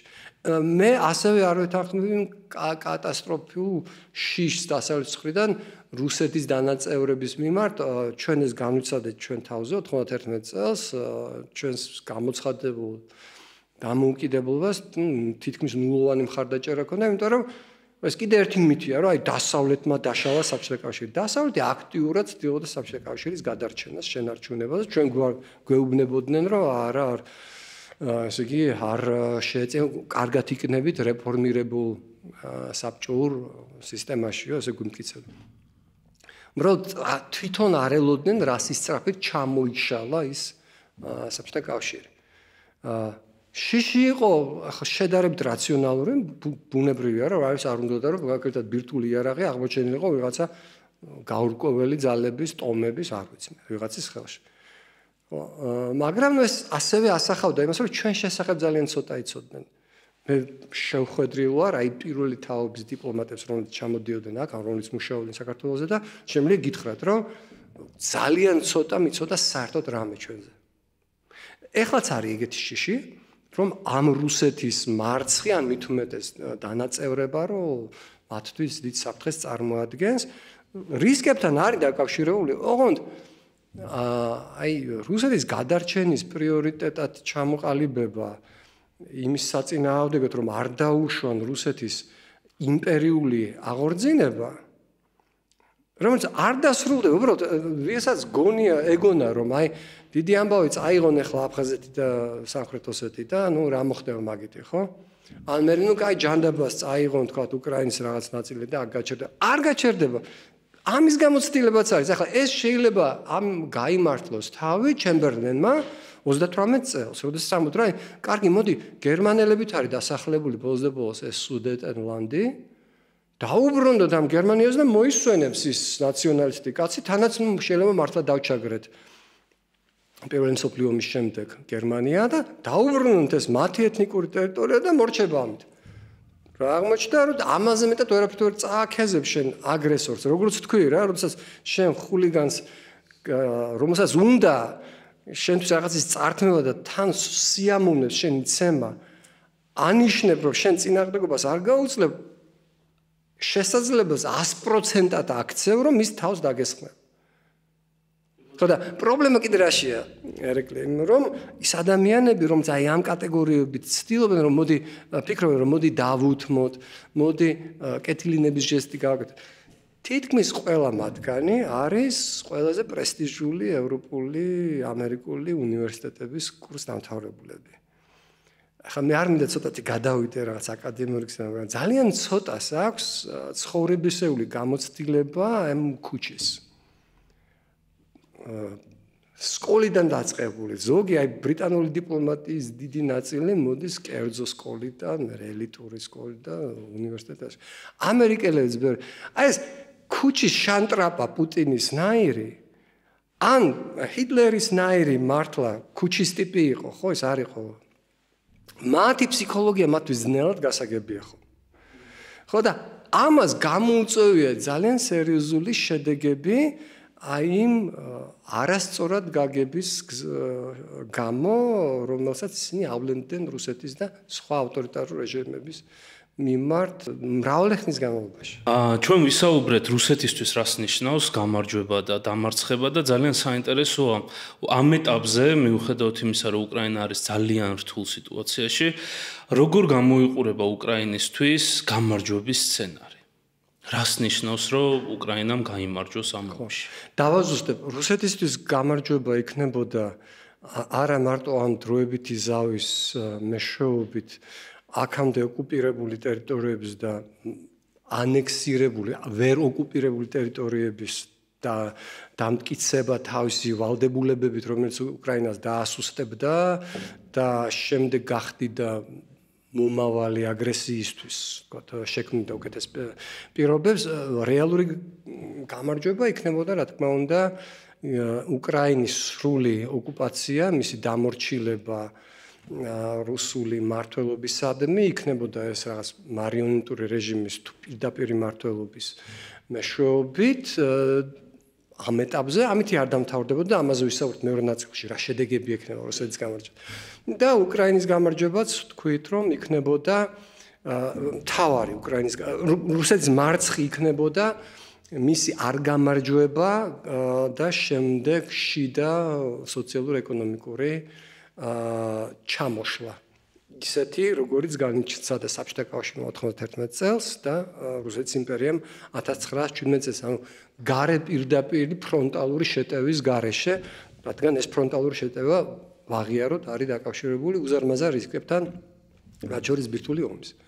ანუ გამარჯვება არის სულ პირველად უკრაინის დამორჩილება და უნდა ვაღიაროთ, რომ ამით არ დამთავრდება რუსული ფანტაზიები და მარცხი არის ვერ გამარჯვების შედეგად შიდა ჩამოშლა, რომელსაც სჭირდება ასევე გარე სანქციების გაძლიერება. უკრაინისთვის გამარჯვება ბევრად უფრო რთული საკითხია, პირდაპირ კავშირში ამასთან, რაც არის რუსეთის მარცხი. რომ უკრაინამ უნდა შეძლოს თავისი დღეს არსებული ტერიტორიის დაცვა, მაგრამ ეს არ იქნებოდა, რა თქმა უნდა, იდეალური გამოსავალი, რადგან თუ კი რუსეთი შეინარჩუნებს უკრაინის ეროვნული ტერიტორიის კონტროლს, ეს ძალიან სერიოზული რისკია, ეს დამოკლეს מחვილივით ეკიდება უკრაინის თავზე წლების განმავლობაში. ამიტომ უკრაინისთვის გამარჯვება იქნებოდა ის, რაც მე აღწერე როგორც რუსეთის მარცხი. გაძლება, რასაც სჭირდება ბევრად უფრო სერიოზული დახმარების გაწევა დასავლეთიდან, როგორც შეიარაღებით და ეკონომიკურად თვითონ უკრაინისთვის და ასევე ზეწოლის გაგძლიერება რუსეთზე. ეხლა შედეგები რა შეიძლება იყოს რუსეთის გამარჯვების და ეს არის ყველაზე მნიშვნელოვანი საკითხი, რომელიც უნდა კარგად გაიაზრონ იმ ადამიანებმა, რომლებიც ახლა ხედან და ფიქრობენ იმაზე, რა მასშტაბის დახმარება გაუწიონ უკრაინას, რა ფორმით და რა იქნება სარისკო და არასარისკო. აი რისკები არსებობს, ვთქვი, მაგრამ თუ წარმოვიდგენთ, რომ რუსეთმა თავისას მიაღწია, მაშინ შედეგები იქნება პირდაპირ ხელშესახები არა მარტო უკრაინისთვის და რუსეთის დანარჩენი მეზობლებისთვის, არამედ გლობალური. რადგან რუსეთი და კონკრეტულად კრემლის რეჟიმი თავის სამიზნედ ღიად ასახელებს არა უბრალოდ უკრაინის ტერიტორიას ან საქართველოს ტერიტორიას, არამედ წესებზე დამყარებულ საერთაშორისო წესრიგს. ანუ ჩვენ უფრო შორს მივდივართ, ვიდრე თუნდაც ცივი ომის დამთავრების შემდგომი ევროპული წესრიგი, რომელიც მან გამოაცხადა, რომ არ აღიარებს 2005-7 წლებში. რეალურად პუტინი დაანგრევს ამით მეორე მსოფლიო ომის შემდეგ ჩამოყალიბებულ საერთაშორისო წესრიგს, რომელსაც სხვათა შორის ჩინეთი მხარს უჭერს, ჩინეთის პრეტენზია ტაივანზე ეფუძნება სწორედ ამ პრინციპს, რომელიც 45 წლის შემდეგ არის აღიარებული გლობალურად ტერიტორიული მთლიანობა. აი ამ პრინციპს პუტინი ანგრევს და იმას, რომ საერთოდ არსებობს საერთაშორისოდ აღიარებული შეთანხმებული წესრიგი. პუტინს პირდაპირ აქვს სიტყვასიტყვით ნათქვამი, ვინ დააწესა ეს წესები? სხვათა შორის დააწესა მათ შორის საბჭოთა კავშირმა, რომლის სამართალ მემკვიდრედ ის თავს აცხადებს. დააწესა ჯერ გაერო სისტემის თანა დაფუძნებით და შემდეგ ჰელსინკის 1975 წლის აქტით. და შემდეგ ამ ჰელსინკის აქტზე დაფუძნებით ევროპაში თანამშრომლობისა და უსაფრთხოებისა და თანამშრომლობის კონფერენციის ორგანიზაციად ჩამოყალიბებით 1992 წელს ჩამოყალიბდა ის ევროპის თანამშრომლობისა და უსაფრთხოებისა თანამშრომლობის ორგანიზაციად EUTORM ქვია. ყველა ამის თანადამფუძნებელი არის რუსეთი, საბჭოთა კავშირი და რუსეთი. და მთავარი ფუძემდებლური პრინციპები არის ტერიტორიული ურღვეობა, დავების გადაწყვეტა მოლაპარაკებისა და საერთაშორისო სამართლის ფარგლებში და ასე შემდეგ. და რუსეთი ამბობს ამაზე კატეგორიულად გარს. და მთელი ის მერე რუსეთს აყოლილი მათ შორის უამრავი ადამიანი, მათ შორის გლობალური სამხრეთიდან, რომ აი, ჩვენ არ მოგწონს ეს ერთპოლუსიანი სისტემა, ამერიკის დიქტატი და ასე შემდეგ. შეერთებულ შტატებს, რომელსაც ლომის წვლილი აქვს შეტანილი აი ამ საერთაშორისო წესრიგის ჩამოყალიბებაში.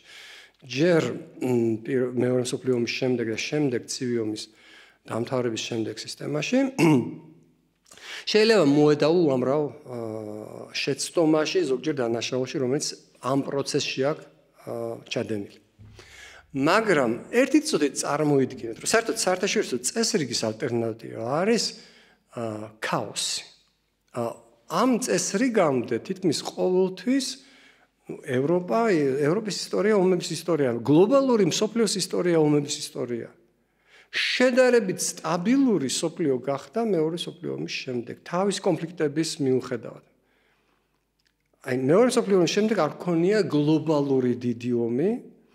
ყველაზე დიდი ომი ამ პერიოდის შემდეგ არის რუსეთის ომი უკრაინის წინააღმდეგ, ყველაზე დიდი მსხვერპლით. ყველა წესრიგს აქვს თავისი ლიდერი და აქვს თავისი ალტერნატივა. აი მაგალითად მე-19 საუკუნის დასაწყისში 1815 წელს ნაპოლეონის ომების შემდეგ ჩამოყალიბდა ვენის კონგრესის მეშვეობით ახალი ევროპული წესრიგი, რომელიც ეფუძნებოდა ძალთა ბალანსს იმპერიებს შორის.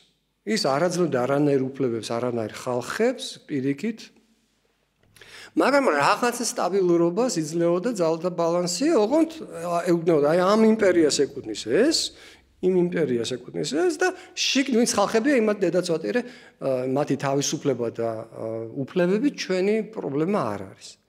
პირველად ცადეს ერების და სახელმწიფოების შედარებით ძლიერი სახელმწიფოების ინტერესები რო ყოფილიყო გათვალისწინებული, შედარებით სამართლიანი საერთაშორისო სისტემის შექმნა პირველი მსოფლიო ომის შემდეგ, ისევ ამერიკული ინიციატივით და ამისთვის შეიქმნა ერთიანი ლიგა, უბრალოდ მე კონგრესის გადაწყვეტილებით ამერიკა თვითონ აღარ შეუერთდა ამ სისტემაზე და ამიტომ ის აღმოჩნდა აღსრულების მექანიზმის გარეშე და შემდეგ სხვადასხვა ტოტალიტარულმა რეჟიმებმა რა უქნეს ამ სისტემას მოგეხსენებათ.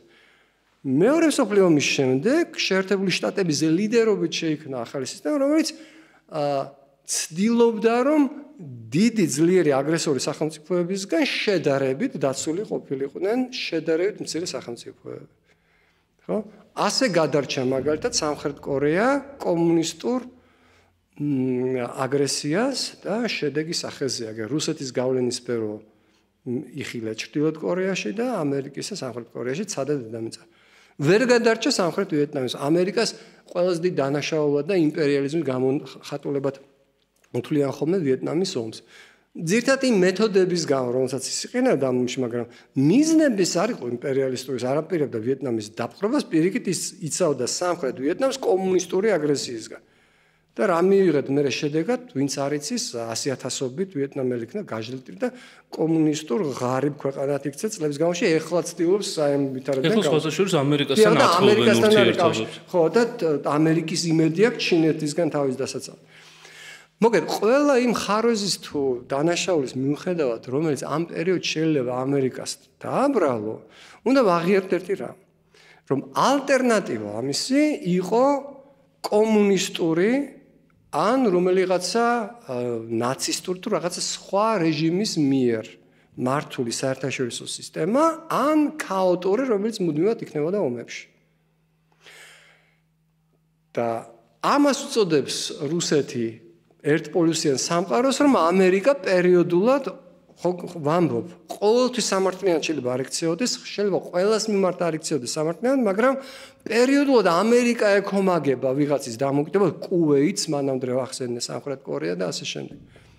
აგრესორების წინააღმდეგ. ამის წინააღმდეგია რუსეთი.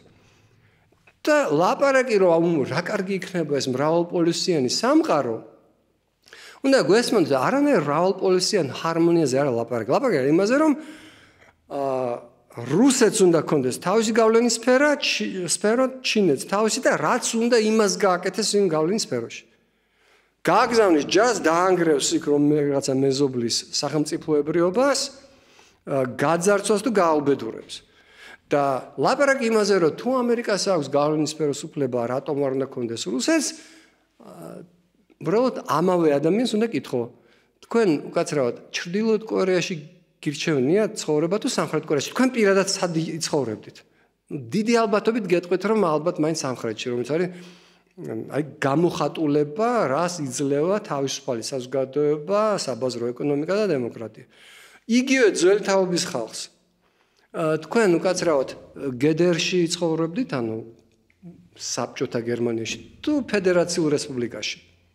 კიდევ უფრო დავაზუსტოთ. პასუხი გვაქვს, იმიტომ რომ გადარბოდნენ. ხო, არა. თვითონ აი ვინც ამას შორიდან ყურებდა და ამაზეც გვაქვს პასუხი. თქვენ ავტომობილი ტრაბანტი გირჩევნიათ და ვინც არც არის გედერი უშვებდა, პლასმასის ძარა ქონდა და მოტოციკლის ორტაქტიანი ძრავა. თუ მერსედესი, BMW, Porsche და ასე შემდეგ. თვითონ იმას ამჯობი, მაგრამ მე მგონი რომ მე უნდა ვიყო რუსეთის გავლენის სფეროში. ხო? თუ გავლენის სფერო მაქვს არჩევი, მე ვირჩევ დასავლურ გავლენის სფეროს, დასავლურ წესებს, სადაც საზოგადოება არის თავისუფალი, სახელმწიფო არის თავისუფალი. და იდეალურად მგონია საერთაშორისო წესრიგი, სადაც არსებობენ წესები, სადაც ძლიერი არ ესხმება თავს სულს, ძა არ იპყრობს, არ ართმევს რესურსებს, არ ართმევს თავისუფლებას, არ ახდენს გენოციდს, არ ახდენს რუსიფიკაციას მაგალითად.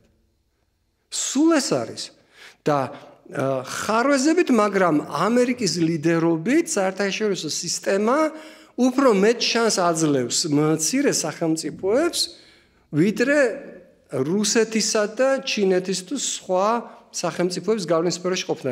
ყველაზე უფრო სახიფათო არ არის უბრალოდ გავლენის სფეროების დაბრუნება. ეს არის ის, რომ უსაფრთხოების მექანიზმი აღარ იარსებებს, როგორც ესეთი. აქამდე ამერიკა შეიძლება არა მთელ მსოფლიოს, მაგრამ რაღაც თავის მოკავშირეების ნაწილს მაინც ხვაძლევდა გარანტიებს. თუ ეს მაგალითად იგივე ტრამპის ახალი წარმოდგენის გამო, რომ ამერიკა აღარ უნდა იყოს თავისუფალი სამყაროს ლიდერი, არ უნდა დახარჯოს სხვა ქვეყნების უსაფრთხოებაზე რესურსები. თუ ეს მარტო განხორციელდა, თუ რუსეთმა გაიმარჯვა და თავისას მიაღწია, მაშინ წარმოიდგინეთ ეს რა სამყარო იქნება. უკვე თქვი ერთი იქნება გავლენის სფეროების სამყარო, მაგრამ ამით არ შემოიფარგლება.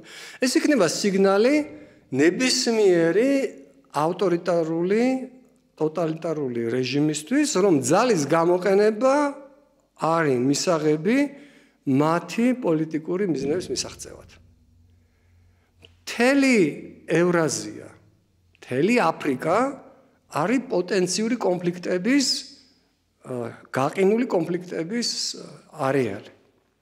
ეს გაყინული ეს კონფლიქტები, იმიტომ რომ საერთაშორისო ნორმები არსებობს, რომ საზღვრები ითვლება ხელშეუხებლად. თორე აფრიკა, მთელი აფრიკა არის მოცული საზღვრებით, რომელიც თავის დროზე კოლონიზატორებმა შექმნეს, რომელიც არ ითვალისწინებდა არც ეთნიკურ, არც არანაირ რეალობებს. გაყოფილია იქ ეთნიკური, ტომობრივი ჯგუფები, ენობრივი ჯგუფები, მაგრამ კაციშვილს აზრად არ მოსულია ზუსტად იმ საერთაშორისო წესრიგის გამო, რომ დაეწყოთ აი საზღვრების გამო ომები. ეს როგორც კი მოხდება, როგორც კი საზღვრები აღარ იქნება საერთაშორისო აღიარებული, ხელშეუხებელი ნორმა, ჩვენ აღმოჩნდებით გლობალურ კატასტროფაში და ამ კატასტროფას გაზვიენდებით არ ვამბობ. ვიღაცამ შეიძლება იფიქროს, რომ ჯანდაბას ახლა ვიღაცა ველურმა ტომებმა მაჩეტეებით ერთმანეთს ან კალაშნიკოვებით ერთმანეთს მოუწყონ გენოციდი. დიდი მოდიში, მაგრამ ყველა წამყვანი სახელმწიფო პრაქტიკულად ყველა რეგიონში დაიწყებს ფიქს იმაზე, რაზეც აქამდე მათ ეკრძალებოდათ ფიქრი. მაგალითად, უსაფრთხოების რეალური გარანტიების მიღებაზე. თუ ამერიკა აღარ არის გარანტორი უსაფრთხოების, მაგალითად, საუდის არაბეთისთვის. რა იქნება? ბირთვული არა. აგაშენა ღმერთმა. და დაიწყეთ ბირთვული გავრცელებლობის შეთანხმება. ეს იქნება კატასტროფა და თვითონ შეერთებული შტატებისთვის იქნება ეს წარმოუდგენელი. ეს ვერ აუხსნეს, როგორც ჩანს, ტრამპს, რომ ბევრ უფრო ძვირი იქნება შეერთებული შტატების ეროვნული უსაფრთხოებისთვის მიტოვება მოკავშირეების, რომელთა უსაფრთხოებაზე, როგორც მას გონია, ეს არაადეკვატურად ბევრს ხარჯავს. ბევრ უფრო ძვირი იქნება, თუ ეს მოკავშირეები დაიწყებენ ყველა საკუთარი უსაფრთხოების სისტემის შექმნას, თვითონ ამერიკა იქნება, ესეც კიდე სულად არაგულწრფელი დამოკიდებულება არის, რომ ევროპა პარაზიტირებს ამერიკულ უსაფრთხოებას წლების განმავლობაში. თვითონ ამერიკას არც არ აწყობდა მეორე მსოფლიო ომის შემდეგ, რომ ევროპა მართლაც დამოუკიდებელი და ავტონომიური ყოფილიყო მისგან უსაფრთხოების სფეროში. პირველი ამერიკულ ლიდერობას მარტივ შედეგით ვიმსჯელოთ რა. მეორე მსოფლიო ომის შემდეგ ამერიკის ლიდერობით ჩამოყალიბებული ტრანსატლანტიკური უსაფრთხოების სისტემა იყო ის საფუძველი, რომელზეც დაეფუძნა ამერიკის და ევროპის უსაფრთხოება, სტაბილურობა, ისტორიაში ყველაზე ხანგრძლივი უწყვეტი მშვიდობა და ყველაზე ხანგრძლივი უწყვეტი ზრდა კეთილდღეობის. მარტივ ფაქტს ვამბობ, არ არის ჩემი შეხედულება. ამის კითხვის ქვეშ დაყენება იქნება ძალიან სერიოზული შედეგების მქონე. ალტერნატივა აქვს ამას. ოღონდ ძალიან სახიფათოა. კი ბატონო, ჩვენთვის შეიძლება სულაც არ იყოს ცუდი თუ ევროპა ბრიტანეთთან ერთად, იდეალურ შემთხვევაში თურქეთთან ერთად შექმნის ბევრად უფრო მდგრად ავტონომიურ უსაფრთხოების სისტემას. ეს კარგი იქნება მარტო ჩვენთვის, მაგრამ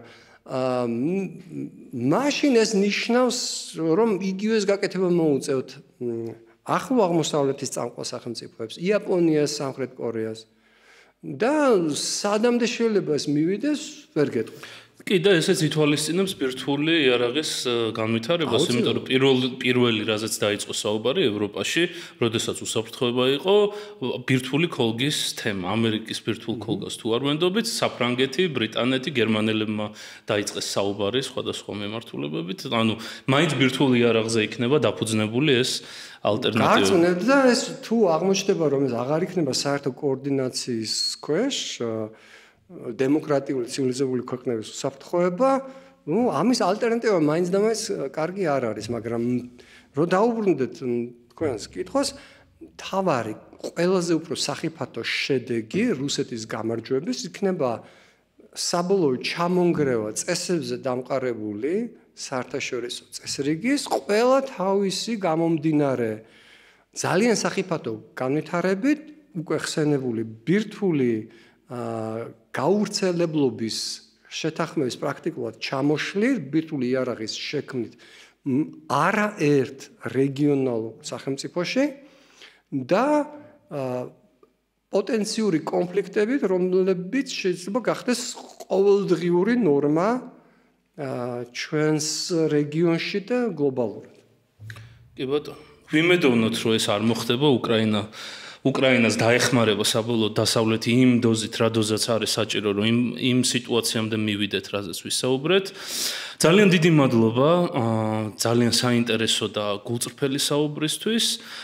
ჩვენ კი გემშვიდობებით შემდეგ სამშაბათამდე შევხვდებით ისევ 8 საათზე. დიდი მადლობა.